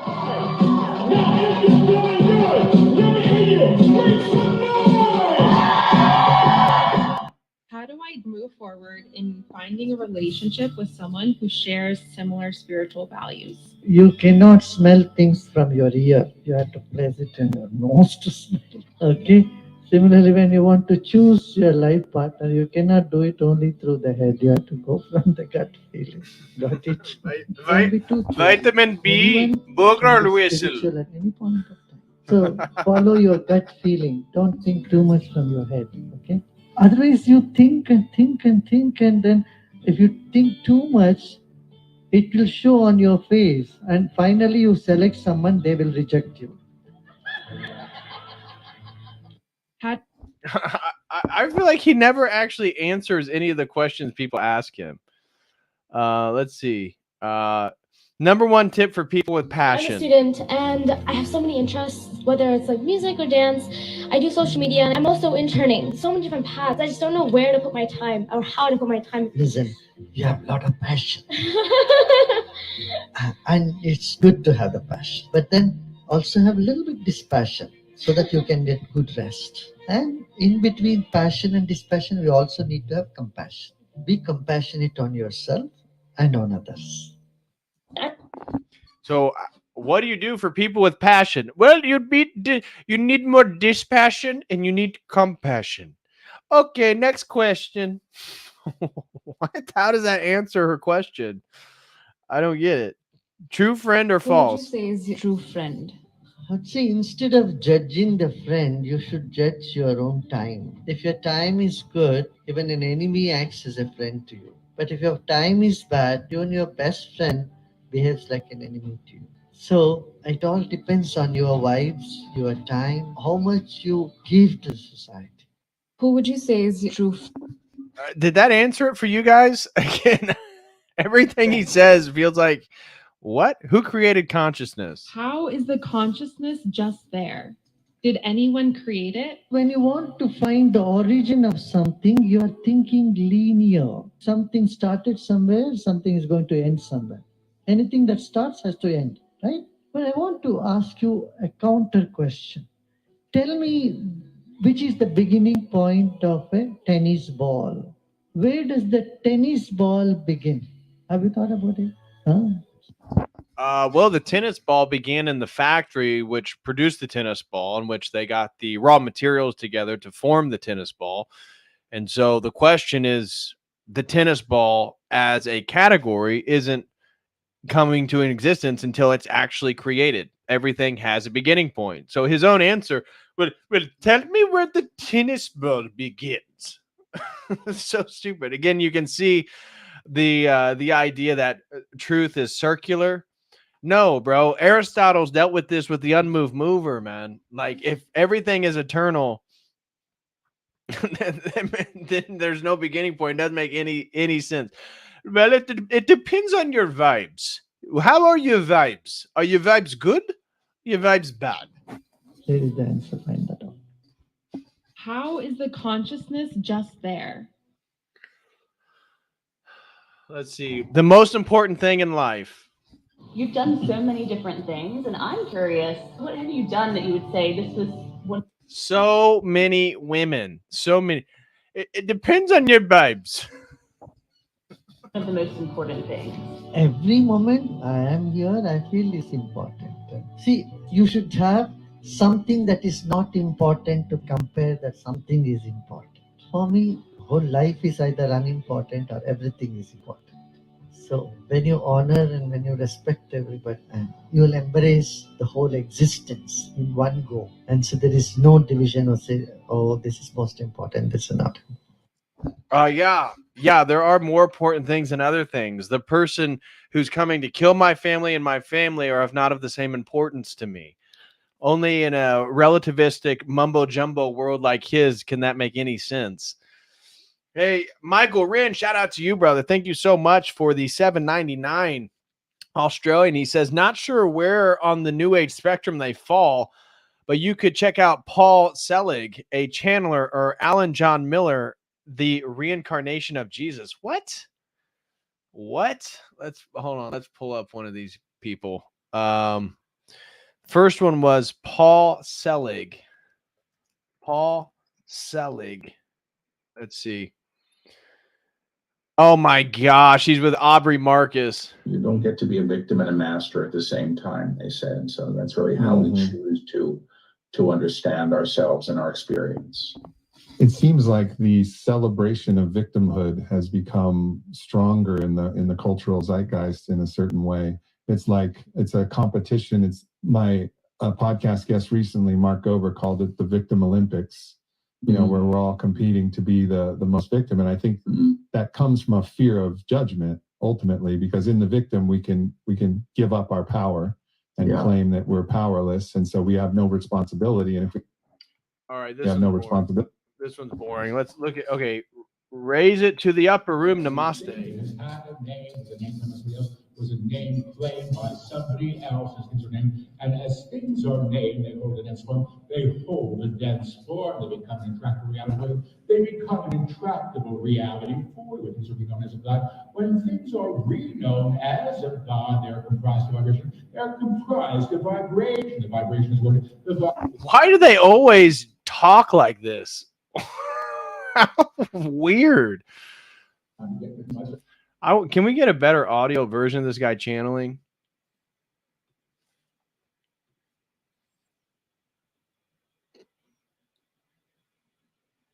Come on. Give me.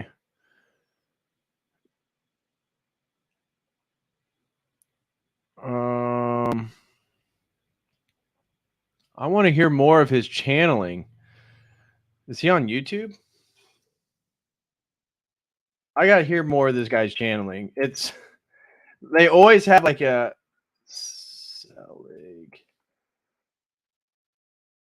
oh my gosh. Okay. Oh, guides humanity's shift.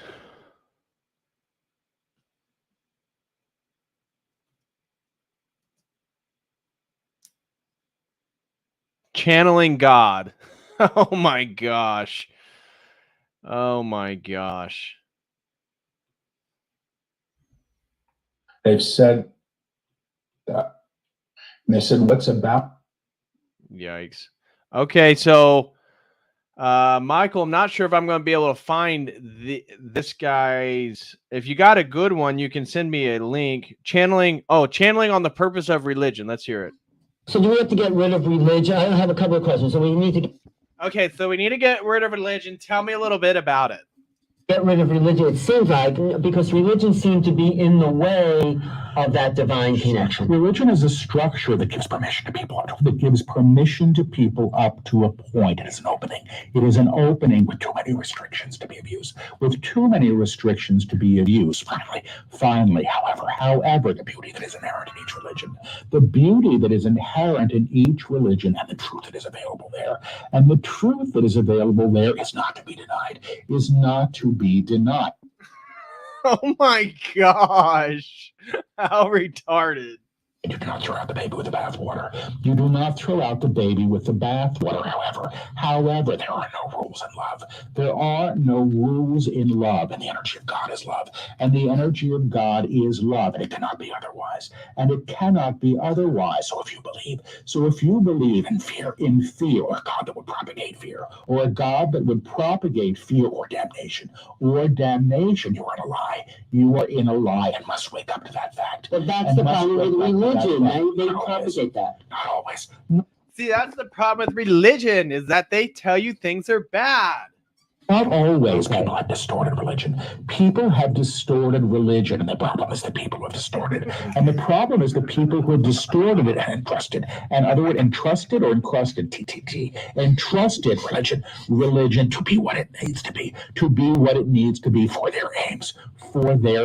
At essence, the teachings of the Christ. The teachings of the Christ are beautiful and true. What has been built around it? What has been built? The church, of course. The church, which he says that he would found. Built around that has structure and form that holds other energies, that are not of help, help to most people, But if you go to the essence of any religion, if you go to the essence of any religion, you will find a flower. You will find a flower. Smell that aroma. Smell that aroma. Take that in. Take that in and let that be your source. And let that be your source and your opening. And your opening, not what surrounds it. Not what surrounds it. Oh my gosh. Oh my gosh. How could anybody listen to that? Yikes. Yikes. Thank you so much, Michael Wren, for sending that in. Good Lord. Thank you. That was perfect. Hey, shout out to Mud. He renewed his membership. God bless you, Mud. He says, seems to me that eating food would be pretty important. Yeah, exactly. That we're gonna get back to a little Shri Guru guy. But yeah, great point. Oh, and Mud, thank you so much for gifting a Logos membership, brother. Thank you so much. Really, really appreciate that, bro. And welcome, Mikoja Petrosky. Thank you so much, brother, for becoming a COTEL crew member. God bless you, man. Thank you very, very, very much. All right, let's continue on here. Let's see what else we got. You want to go back to old Guru, have him answer a few more questions? Oh, you don't need purpose in life. Everyone is talking about purpose. What is your purpose in life? Find your purpose. If one doesn't have purpose, then what? There are two things. One is you are living life to expecting joy after you fulfill a purpose. When you set goals, you say, I had to do this, then I will be happy. The other side of the story is you live life happily and you do everything as an expression of joy, not expecting joy. When you do your acts as an expression of joy, then you don't need a purpose. Got it? Purpose comes when you are not fulfilled. But when you are complete, when you feel full, and when you are here to share what you have, then you don't hang on so much to what is the purpose of my life, what I should be doing, and all that sort of thing. There is clarity in mind and purity in heart and sincerity in action. That's just pursue pleasure and joy. And then this was, how do you find my purpose in life? How do I find my life's purpose? Well, you have this very question that is very good. Many people don't even think that they have a purpose in life. But bro, didn't you just say that we shouldn't find our purpose? They want to find it. They simply feel like they are on a conveyor belt and they are moving around. This is a good question. I want to tell you a secret. Anyone who knows will not tell you. And someone who tries to blabber and keep telling you a lot of words, they don't know. This question itself is a vehicle for you to move on. Oh, thank you, Sri Ravi Shankar. Thank you. The only antidote for ego. What is ego and how can we work with it? So if you find you have one, just keep it with you. Don't try to get rid of ego. Ego is part of our life. Let it be. But we don't need to show it to everybody all the time. Why we want to get rid of ego? It's because it doesn't make you feel comfortable. It creates a barrier between you and the others. The only antidote for ego is being natural. What is ego? Well, you just need to, the antidote is be natural. But you didn't answer what ego is. Is sacred medicine good or bad? Well, we already know he's not going to make the truth about self-love. Is self-love with the higher self, the lower self, the levels of self-love. You are love. Your consciousness, your mind is made up of a stuff called love. And even all these negative emotions are just offspring Why is the dude asking questions have eyeliner on? of love. Love and stress together brings rise to all other negative emotions. You love perfection, so you are angry at imperfection. You love someone so much that you become so possessive and jealous. Too much love for material thing more than human relationship is greed, right? So love minus wisdom gives rise to all this. But love with maturity and wisdom is only bliss. If you do not have bliss, you do not have wisdom and true love.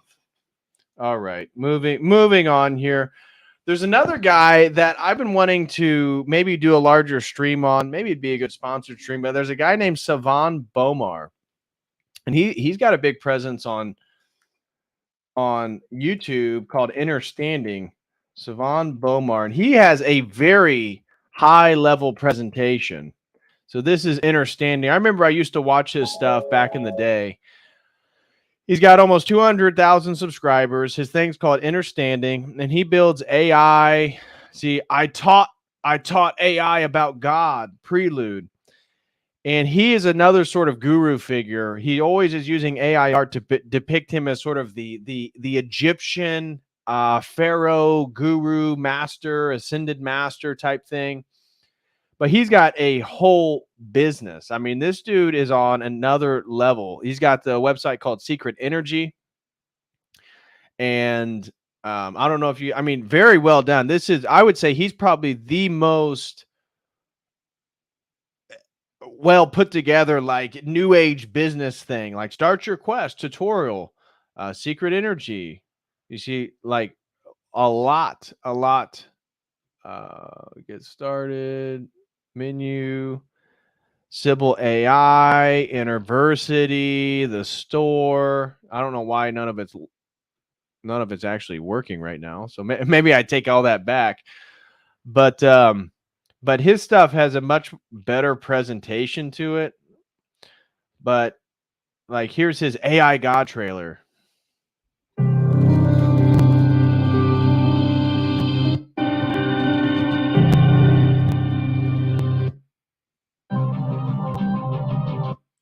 Let's hear him talk about it. You'll get an idea. But he is metaphysics of depression and suicide. He is definitely a sort of new age guru figure. Here he is. Our origins being that from the ocean. And what I'm showing you now is some radiolaria pulled from the ocean by George Haeckel. And what you see in this is actually the helmets of some of the Mongolians. So we find that much of the inspiration of the symbolism that we're using in the reality today, the geometry that some have usurped and said belong to dogmatic systems and belief structures, all of this coming from the ocean. And this is why there's a term by the Jesuits called the Holy See. This is why maritime law trumps all of the laws, because our true origins is from the sea. And on top of that, for the indigenous people, the sea was in fact space. That the sea or the ocean is a reflection of what goes on in space, as above, so below.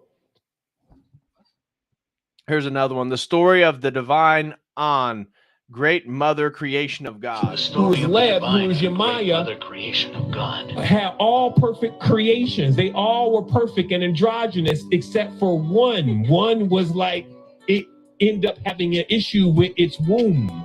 And so thus it lost its twin, and its twin died. This is the story of the Dogon.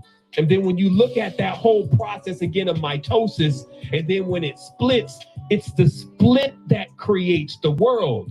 The world before the split, there's no world. There's no awareness of separation.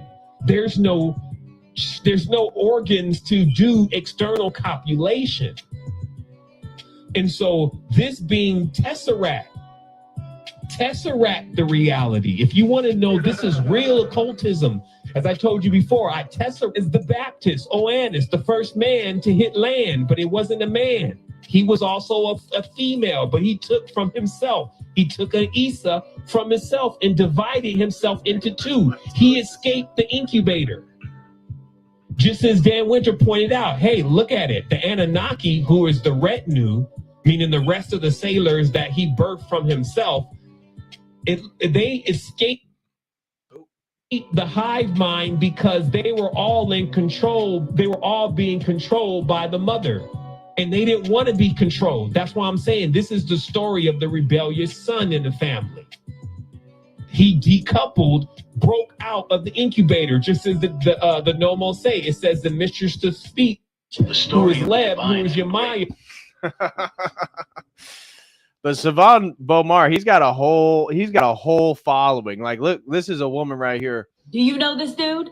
Seven Bomar. He will blow your mind. He is my absolute favorite on YouTube. He talks about ascension, activation, conspiracy. The story of his awakening is extremely profound. He is the author to the Code to the Matrix. He has devoted his life to helping us claim our sovereignty. I guarantee you, he will code your subconscious and activate your divine genome when you listen to him.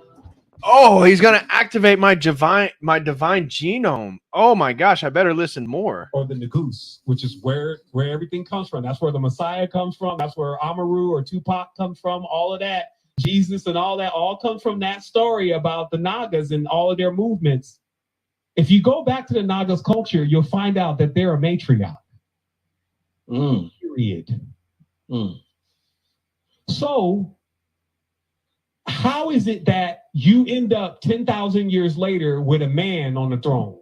Only one man, like if you look at the lineage of the Nagus, you even get one that comes later that is modeled after the Jesus. I could show you pictures of it. We'll come into another show. But basically, there was one of the Nagus,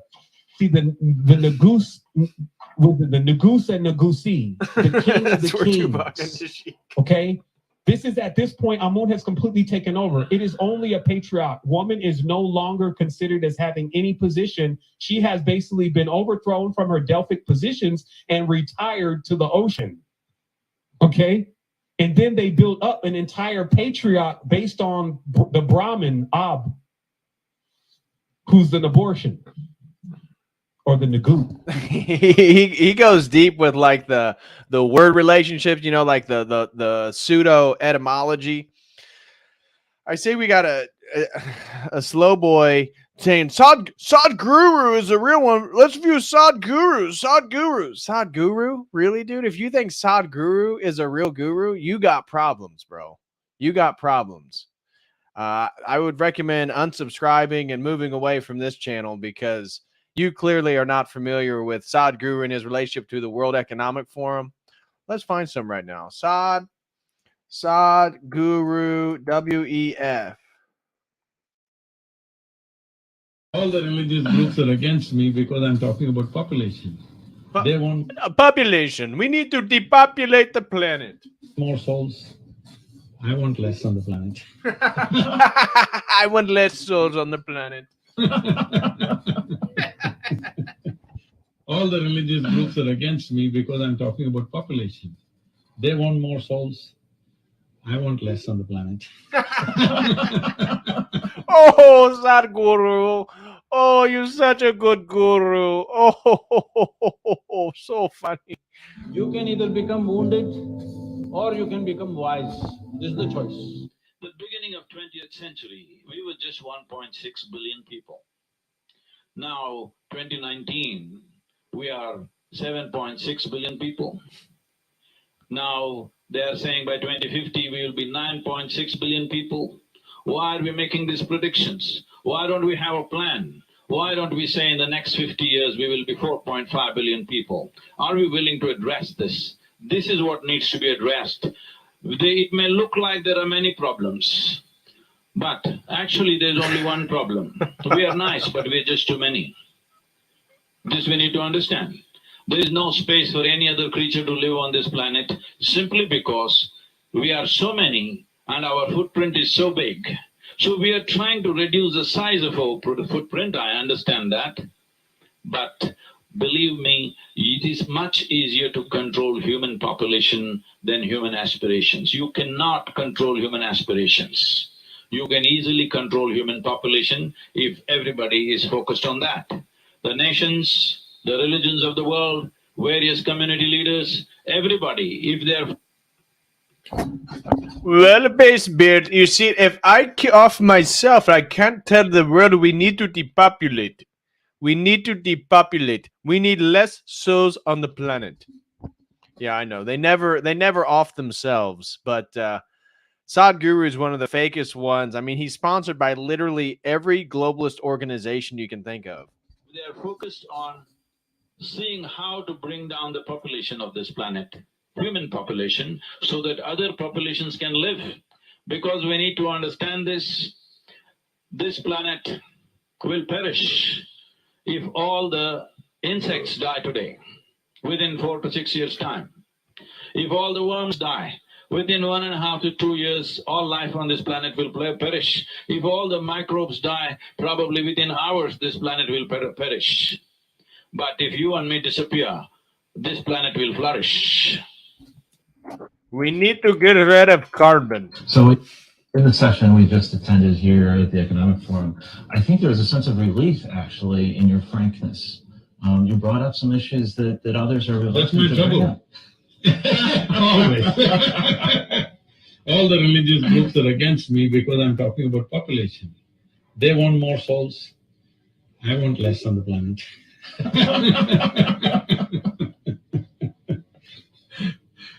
Namaskaram, good morning, Matthew. Good morning, Sadhguru. How are you? I'm good, man. Where do you find yourself? Right now I'm somewhere in southwestern corner of Georgia, just about to enter Florida, maybe Brunswick, somewhere around that. All right. This virus, the carrier, the sole carrier is human being. Earlier we've had this kind of pandemics or epidemics where carriers were mice, birds, mosquitoes, other kinds of things. We couldn't stop them. What we were thinking of in our mind at that time is how to completely eliminate all the mice on the planet, how to get rid of the mosquitoes, absolutely, genocide. We were planning genocides on them. But right now it is us. We are the carriers. You can see this as a great blessing and a great curse. And the first question is by Aniket Divatkar. He says, "Hi Guruji, in recent days I came across several contents about Illuminati, secret society, who are ruling our whole world using media, finance network and pharma politics. Even many leaders, Gurujis and priests are under their control. Your answer Not me. on this." Not me. But you have to still answer the I question. will, but I'm saying I'm not under that control.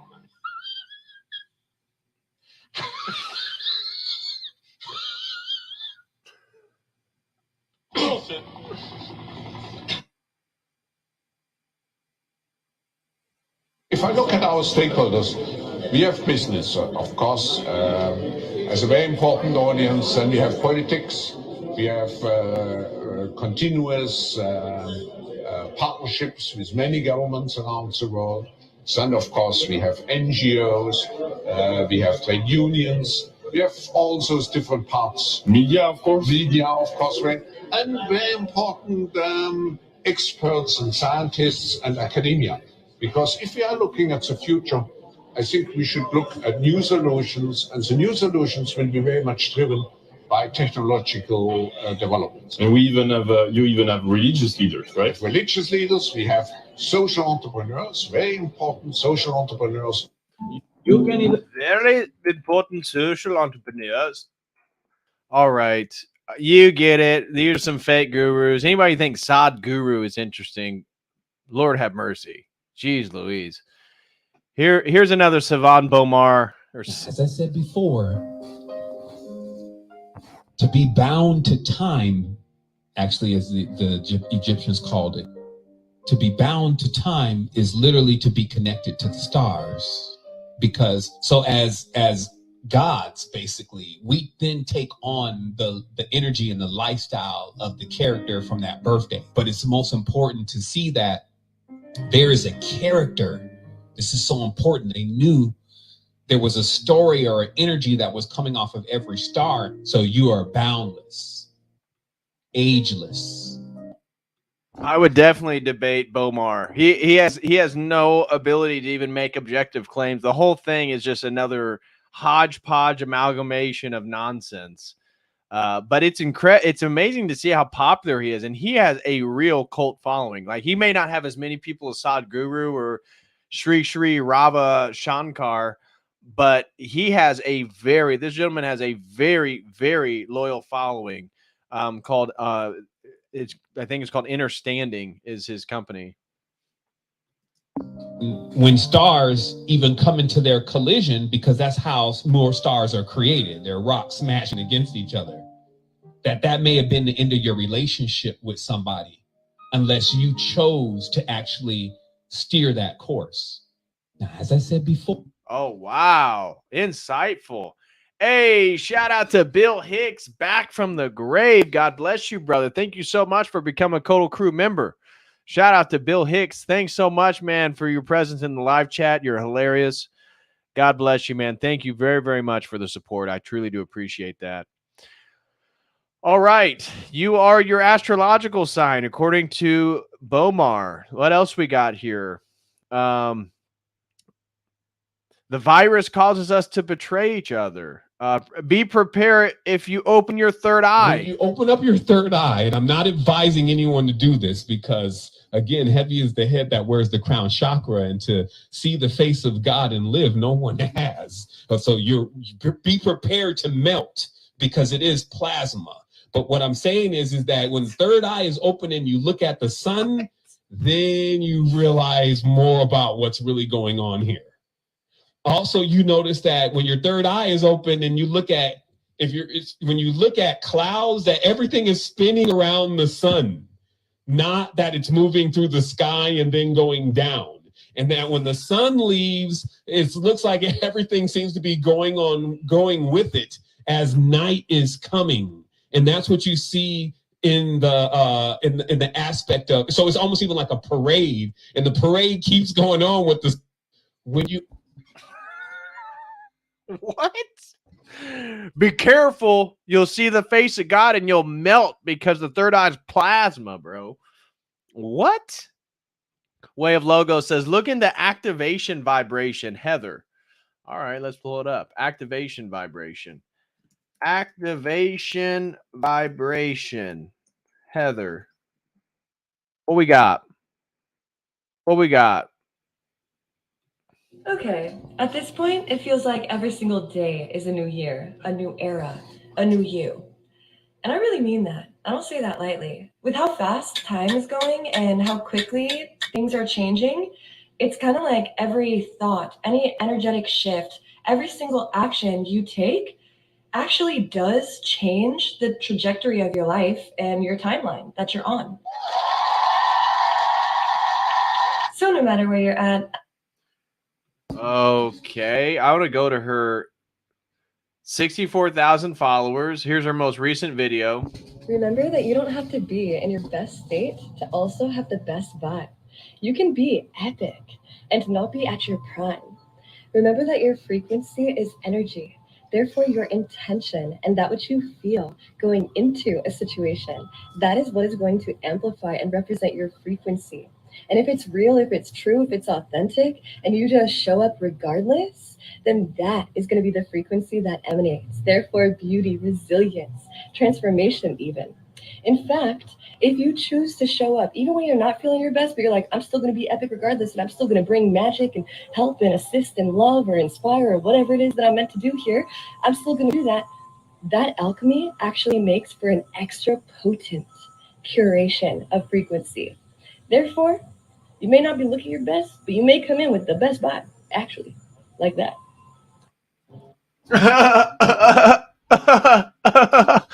What the hell? The only magic is how she keeps those fake lashes on. Jeez Louise, girl, take those things off. Driving me nuts. What every empath should know. Well, it is a gift and it is an ability to pick up on very real, tangible emotions. It also does open you up to accessing a realm of that emotion.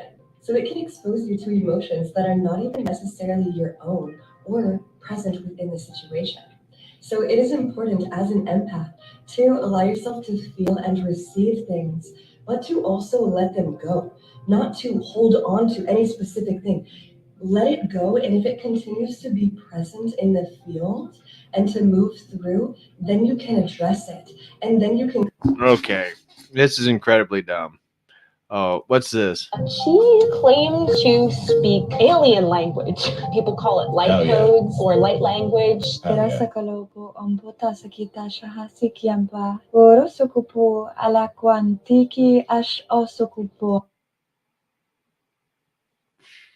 So it looks like she's posting a video that is mocking her. All I got from that is that it's kind of a pretty language. I don't know what it means in alien, but I feel like she called me beautiful, and it felt kind of nice.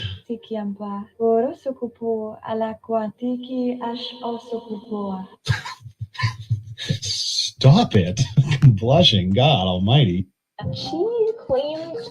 What a freaking... I did not... So she channels aliens. Interesting. Listen.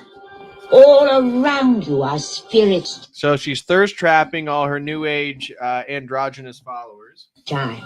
They live in the earth, the water, the sky. If you Okay, we're done with that. We're done with that.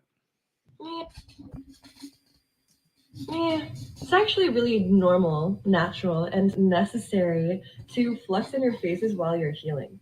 To even feel like you are backtracking or going backwards or feeling like old patterns and habits, self-sabotage, things are coming up that you had already healed. And while it may seem like you are backtracking, you never are. You never are. Because healing is not linear, as we all know. Hopefully, at this point, you know that. And therefore, it's a spiral. We keep spiraling up. And so you will come back to meet certain situations and scenarios and possibly feel like, oh, it's coming back, or oh, this is just how it was, or it didn't get... Yet, please acknowledge that it is not how it used to be. You are, in fact, a lot stronger. You are a lot more connected. You're a lot more clear. You're a lot more embodied than you ever have been before. And you also have way more tools, resources, and skills to show up to situations and experiences in better ways as your best version of self to actually help co-create. Okay, I can't listen. I'm done with her. I'm done with that one. Okay, what else we got here? Oh, I like this. Sadhguru says, we're coming to the age of the end of the guru. In many ways. I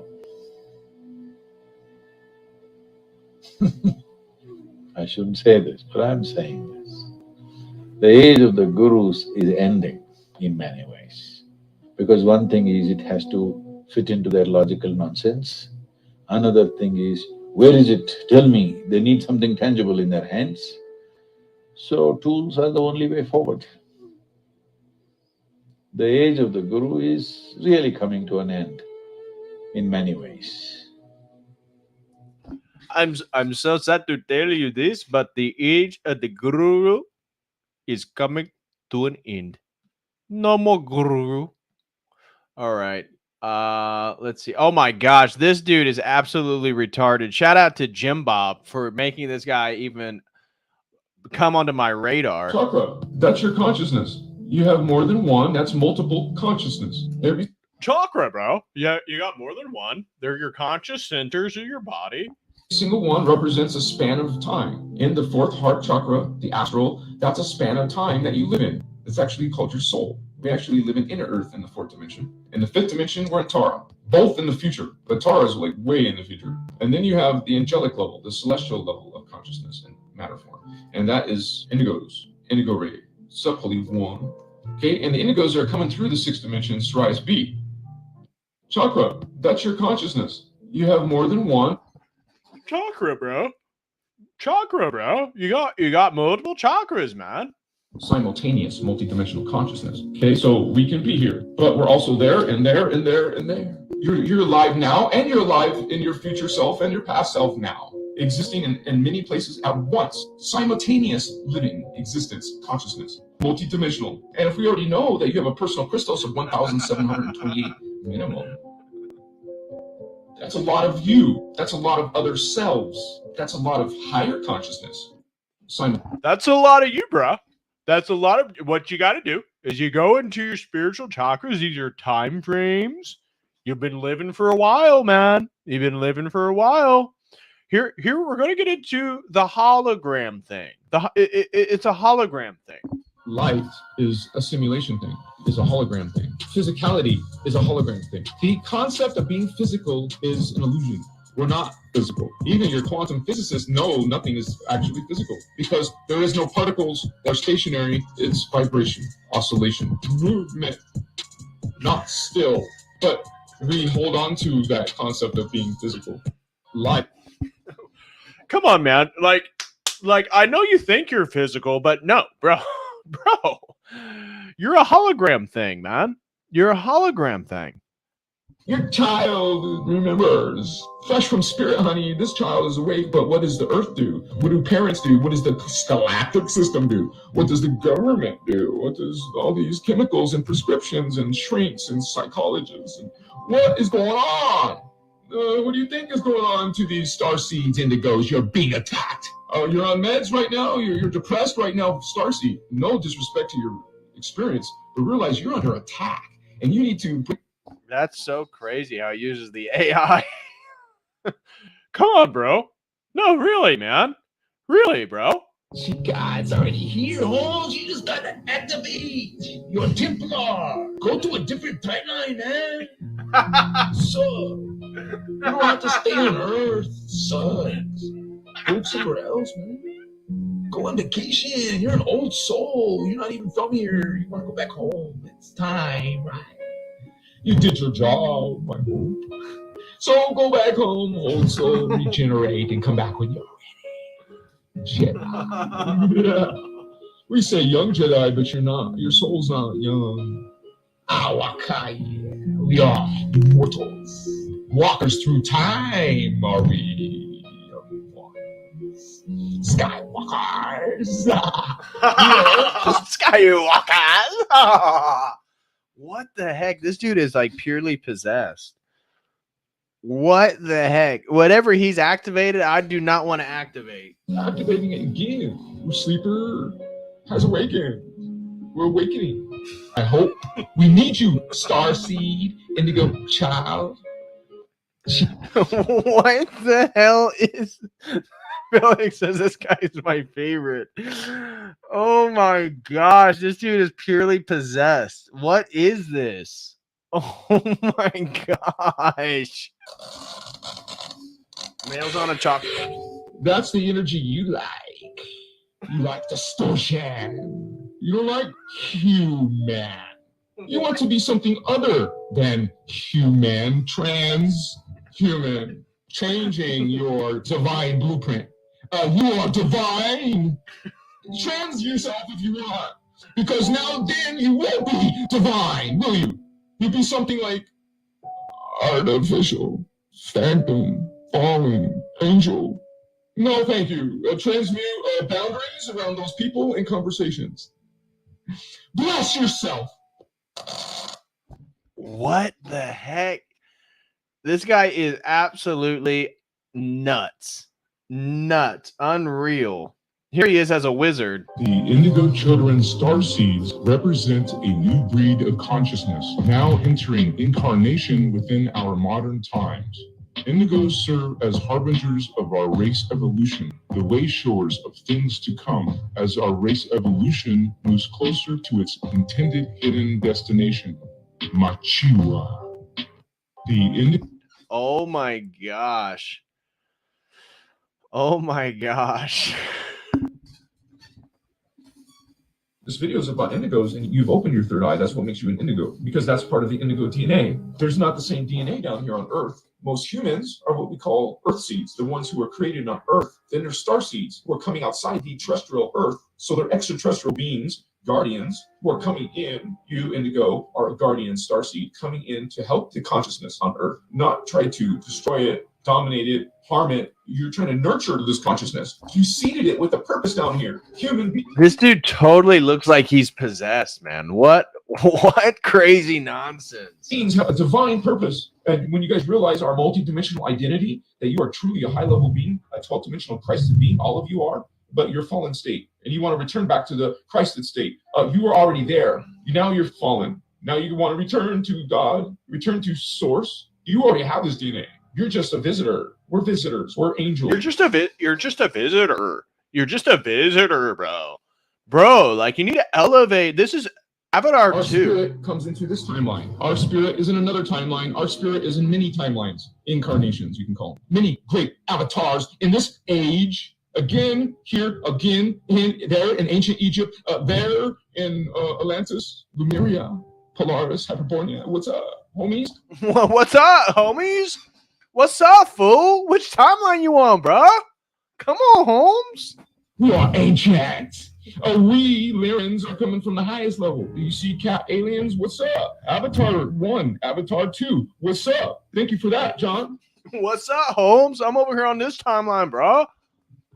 Nice vision there. Where'd you get that vision? Those Lyran cat people, they love their braids, man. Arson. What's up, Holmes? What's up, bro?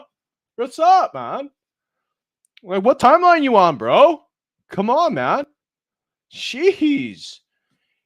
You're like nuts, bro. Christos Guardians do not use the method of channeling because it is dangerous. For those of you who may not know, with channeling, you literally have another entity that is in disembodied form coming into your physical body with you, sometimes knocking you unconscious and taking over your mouth, even walking around talking to whoever is listening. You will not find that in these inner Christos teachings. Our teachings aren't against channels. We don't consider channels bad people. We consider people that are engaging in the process of channeling of endangering themselves in ways they probably do not understand yet. That is the free will choice. Channels are welcome here too, and hopefully if they do come, they will learn some things to protect their bioenergetic fields from being harmed. Because the process of channeling is, as it is known in the contemporary New Age speak, is actually a process that can damage your natural DNA template, which can mess up your ability to go on your natural organic path of ascension. Come on, bro. You've been channeling, dude. I can tell, man. You've been channeling, dude. Bro. Consciousness, energy, spirit. What is this? A body, a vehicle? It's all energy. It's all made of consciousness. You're made of consciousness. You are consciousness. This whole world is consciousness. There isn't really something physical. It's all spirit. It's all just life. It's all God. Some of you realize it. Some of you experience it. Some of you know it. Some of you don't. That's a shame. Doesn't change the fact that you're God. You're blessed. You are this mighty ones. Conscious. You're conscious, bro. What timeline you on, man? Avatar 1, Avatar 2, Avatar 3. Which one are you, bro? Come on, man. Back to the Future. This is your past. Kind of like this movie, Back to the Future. Because you were here in the future, you fell to the past, and then you had to return to the future. Back to the future. Because that's what a Stargate is. Templar, Stargate, Star Tetrahedron, you know, the Merkaba. You go through it. It takes you to a different time, homie. We're talking about Tara is another time. But the thing of it is it exists in the now. So it's another time, but happening simultaneously as this time. Because time is not linear. Time doesn't even exist. It's just being explained as being an illusion. It doesn't even exist. It's an illusion, bro. Come on, man. Bro. All right. Well, here we go from the non-channeling possessed Christos avatar to Abraham Hicks. Hi, I'm Esther Hicks. So I'm going to relax and get Abraham and see if they have something that they'd like to say to you about that. Just takes a minute for me to bring them, so hang on.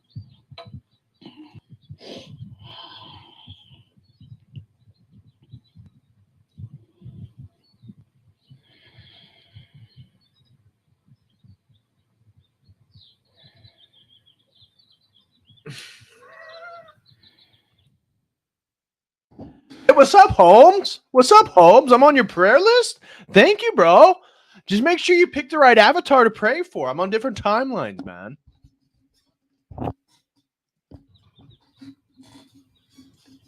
We do have something that we would like to say, and that is, it is always a good idea when powerful creators and those of deliberate intent come together to understand the most powerful law in the universe, which is law of attraction.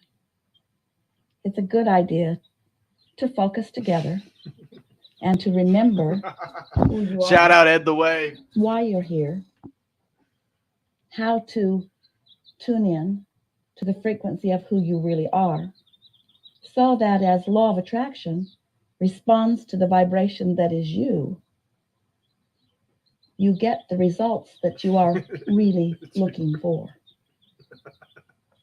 Law of attraction is always responding to you.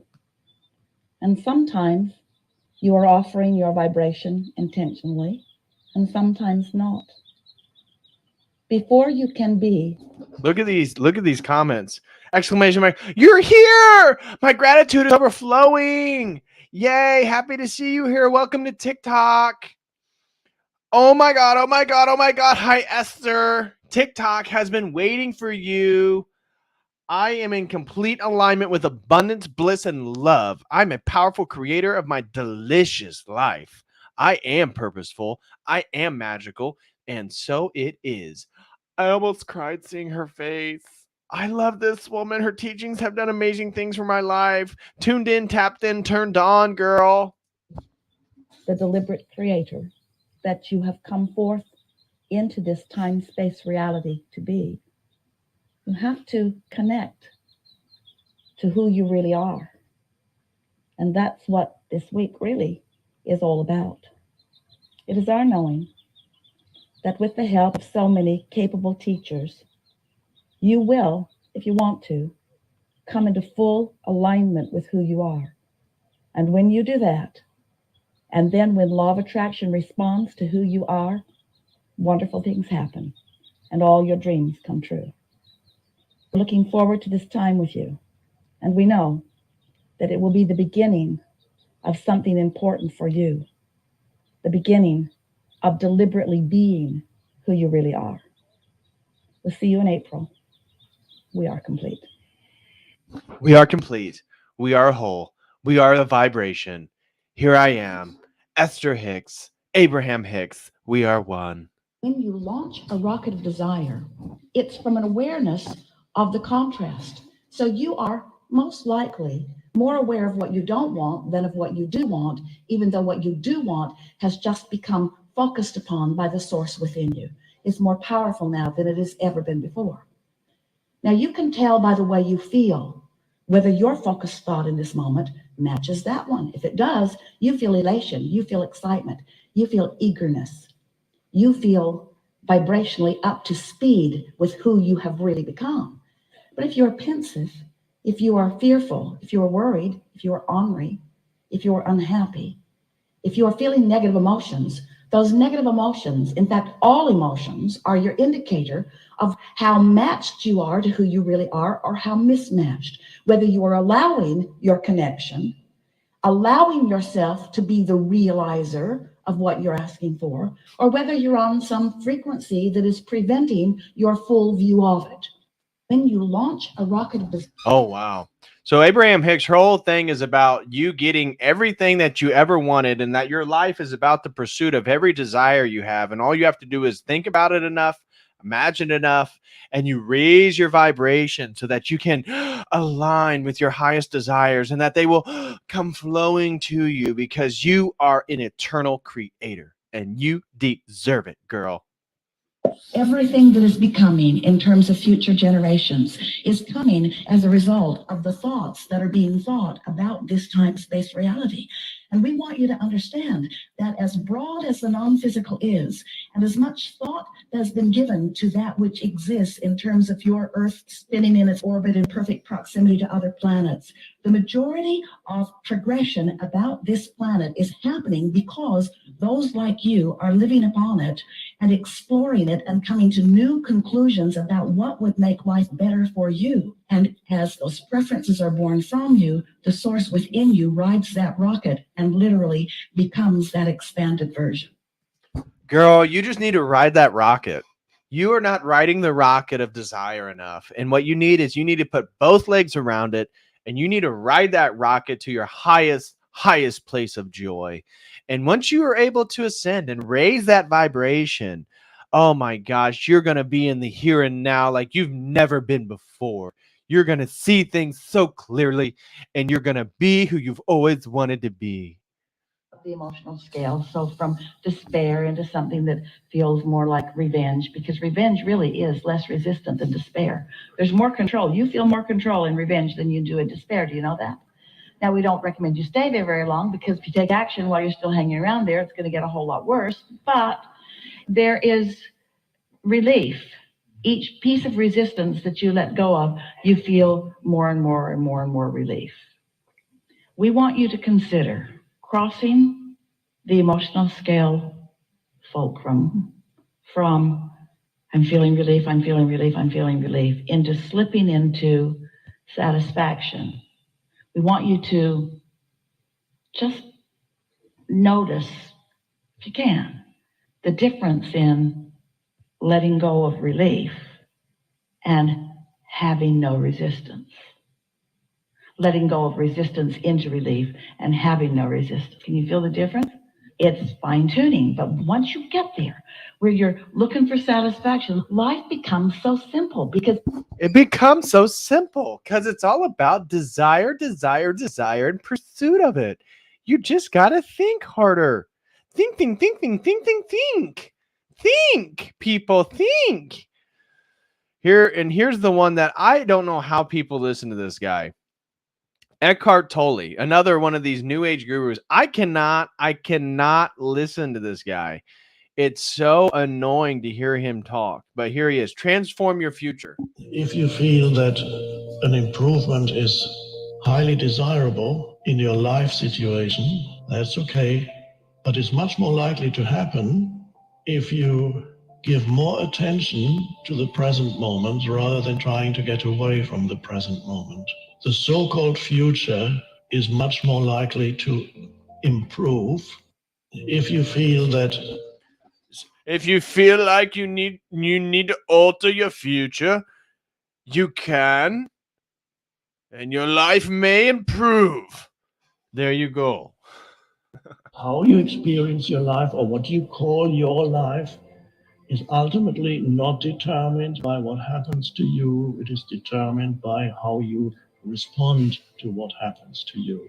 And how you respond to what happens to you determines what happens in the so-called future. How you experience your life, or what you call... Again, he's like the guru. He never really says much of anything. Oh my gosh.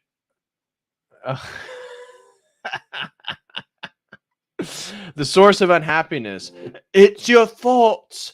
You're not thinking the way you should think. If you thought the way that you should think, you'd think that you're happier than the way you think you're thinking now. A huge percentage of unhappiness arises not created by situations, but by the mind. A huge percentage of unhappiness. Wow, that was insightful. Worrying about your life or your problems is a very common belief that is necessary to hold things together, but it's not. You have to recognize the futility of worrying and realize your life is already together. You're breathing, you're eating when you need food, you sleep when you sleep, you go to work, you do what you do, you look around, contemplate, look at the sky. Worrying about your life or your... I mean, this is spiritual enlightenment, people. Write this down. This is spiritual enlightenment. Recipe for overcoming obstacles and suffering. Accept each moment as if you had chosen it. So that's a good recipe for working, because if it already is the case, you might as well accept whatever is as if you're chosen it, because it's already here. Just accept your cancer as you chose it. Don't fight it. Don't fight your obesity. That's why you're unhappy. Why am I stressed? Stress is a sign that you've lost the present moment. The next moment has become more important than life itself. Stress is a sign that... These are so short and nonsensical.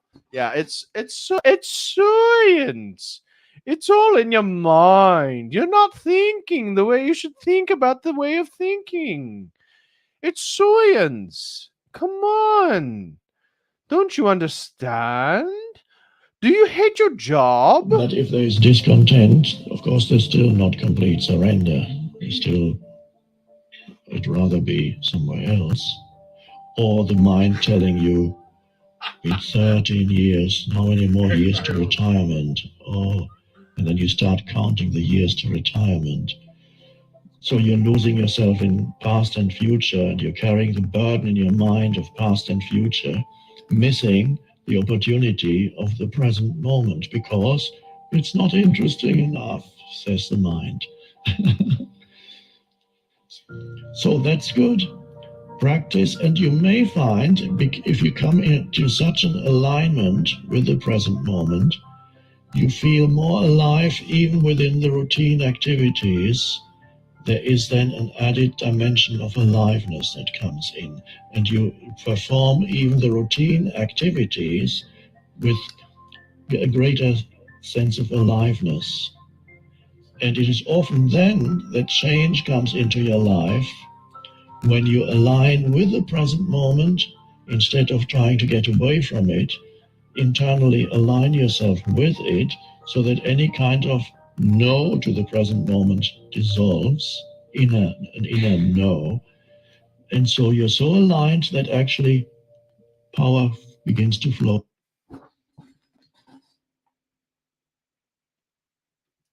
through. That's why I call it the power of now. It's the power of life itself.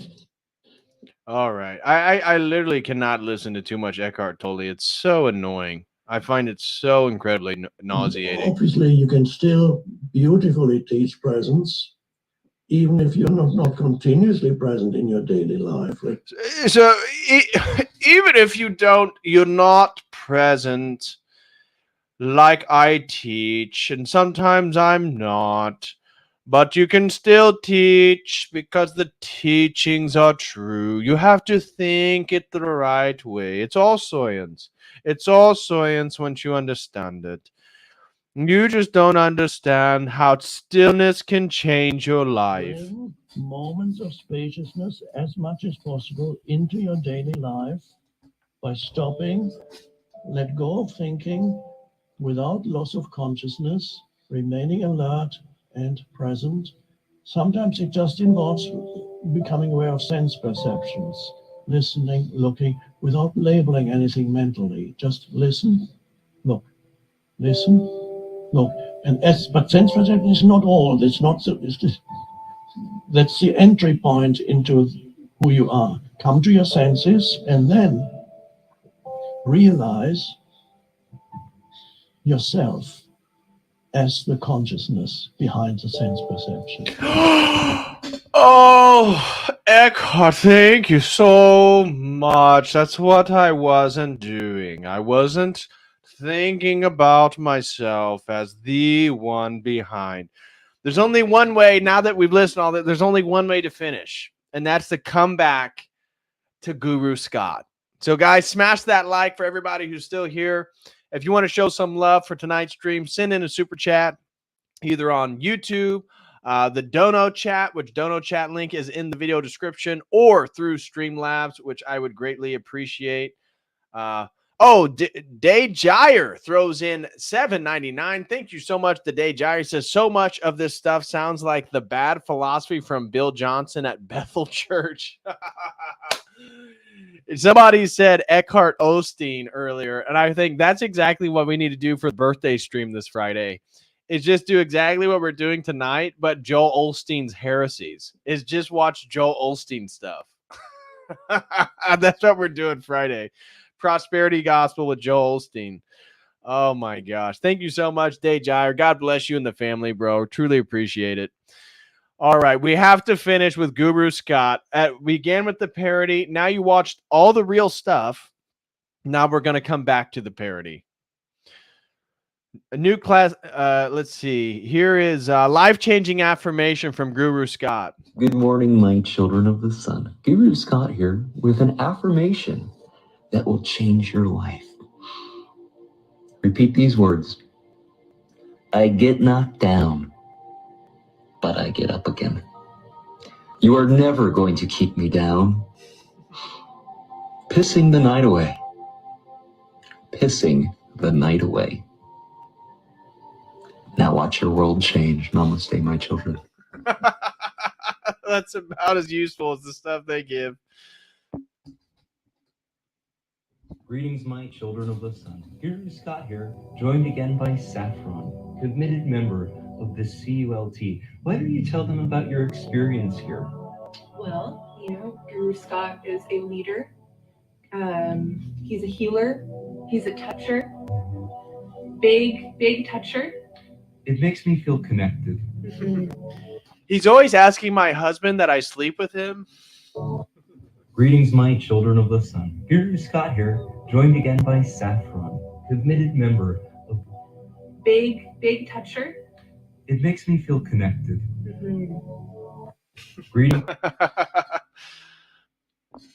Greetings, my children of the sun. Guru Scott here. What a great question.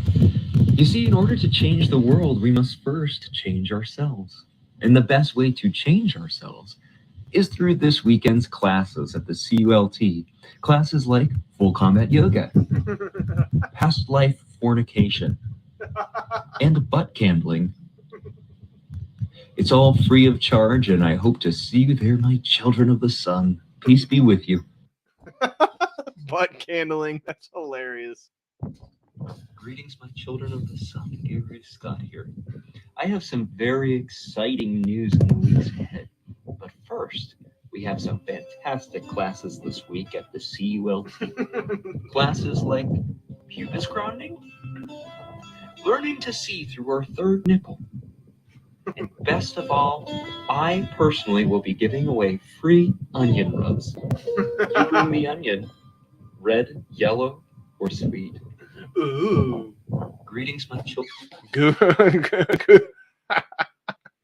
Guru Scott here. Guru Scott here.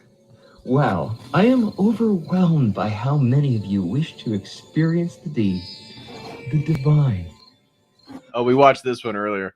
Yes, guys, this is parody. It's from a comedian named John Pack. But if you just search Guru Scott, you'll see it come up. This is his thing. Guru Scott with my favorite quote. You must be the change you wish to see in the world. The Unabomber. The Unabomber. Cult classes update. Greetings, my children of the sun. Guru Scott here. I want to make you aware of an exciting course this Saturday. We'll be teaching you how to add some flair to your year-round sandal wear, how to boost those Birkenstocks, with a class on how to French braid that luscious hair on your toes. I cannot wait to see you there. Namaste.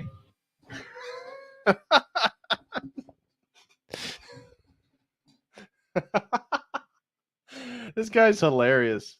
Guru Scott pursuing happiness. Ironically, it is the pursuit of happiness itself that will make you unhappy. Therefore, to be happy, we must pursue unhappiness. Time to start doom scrolling.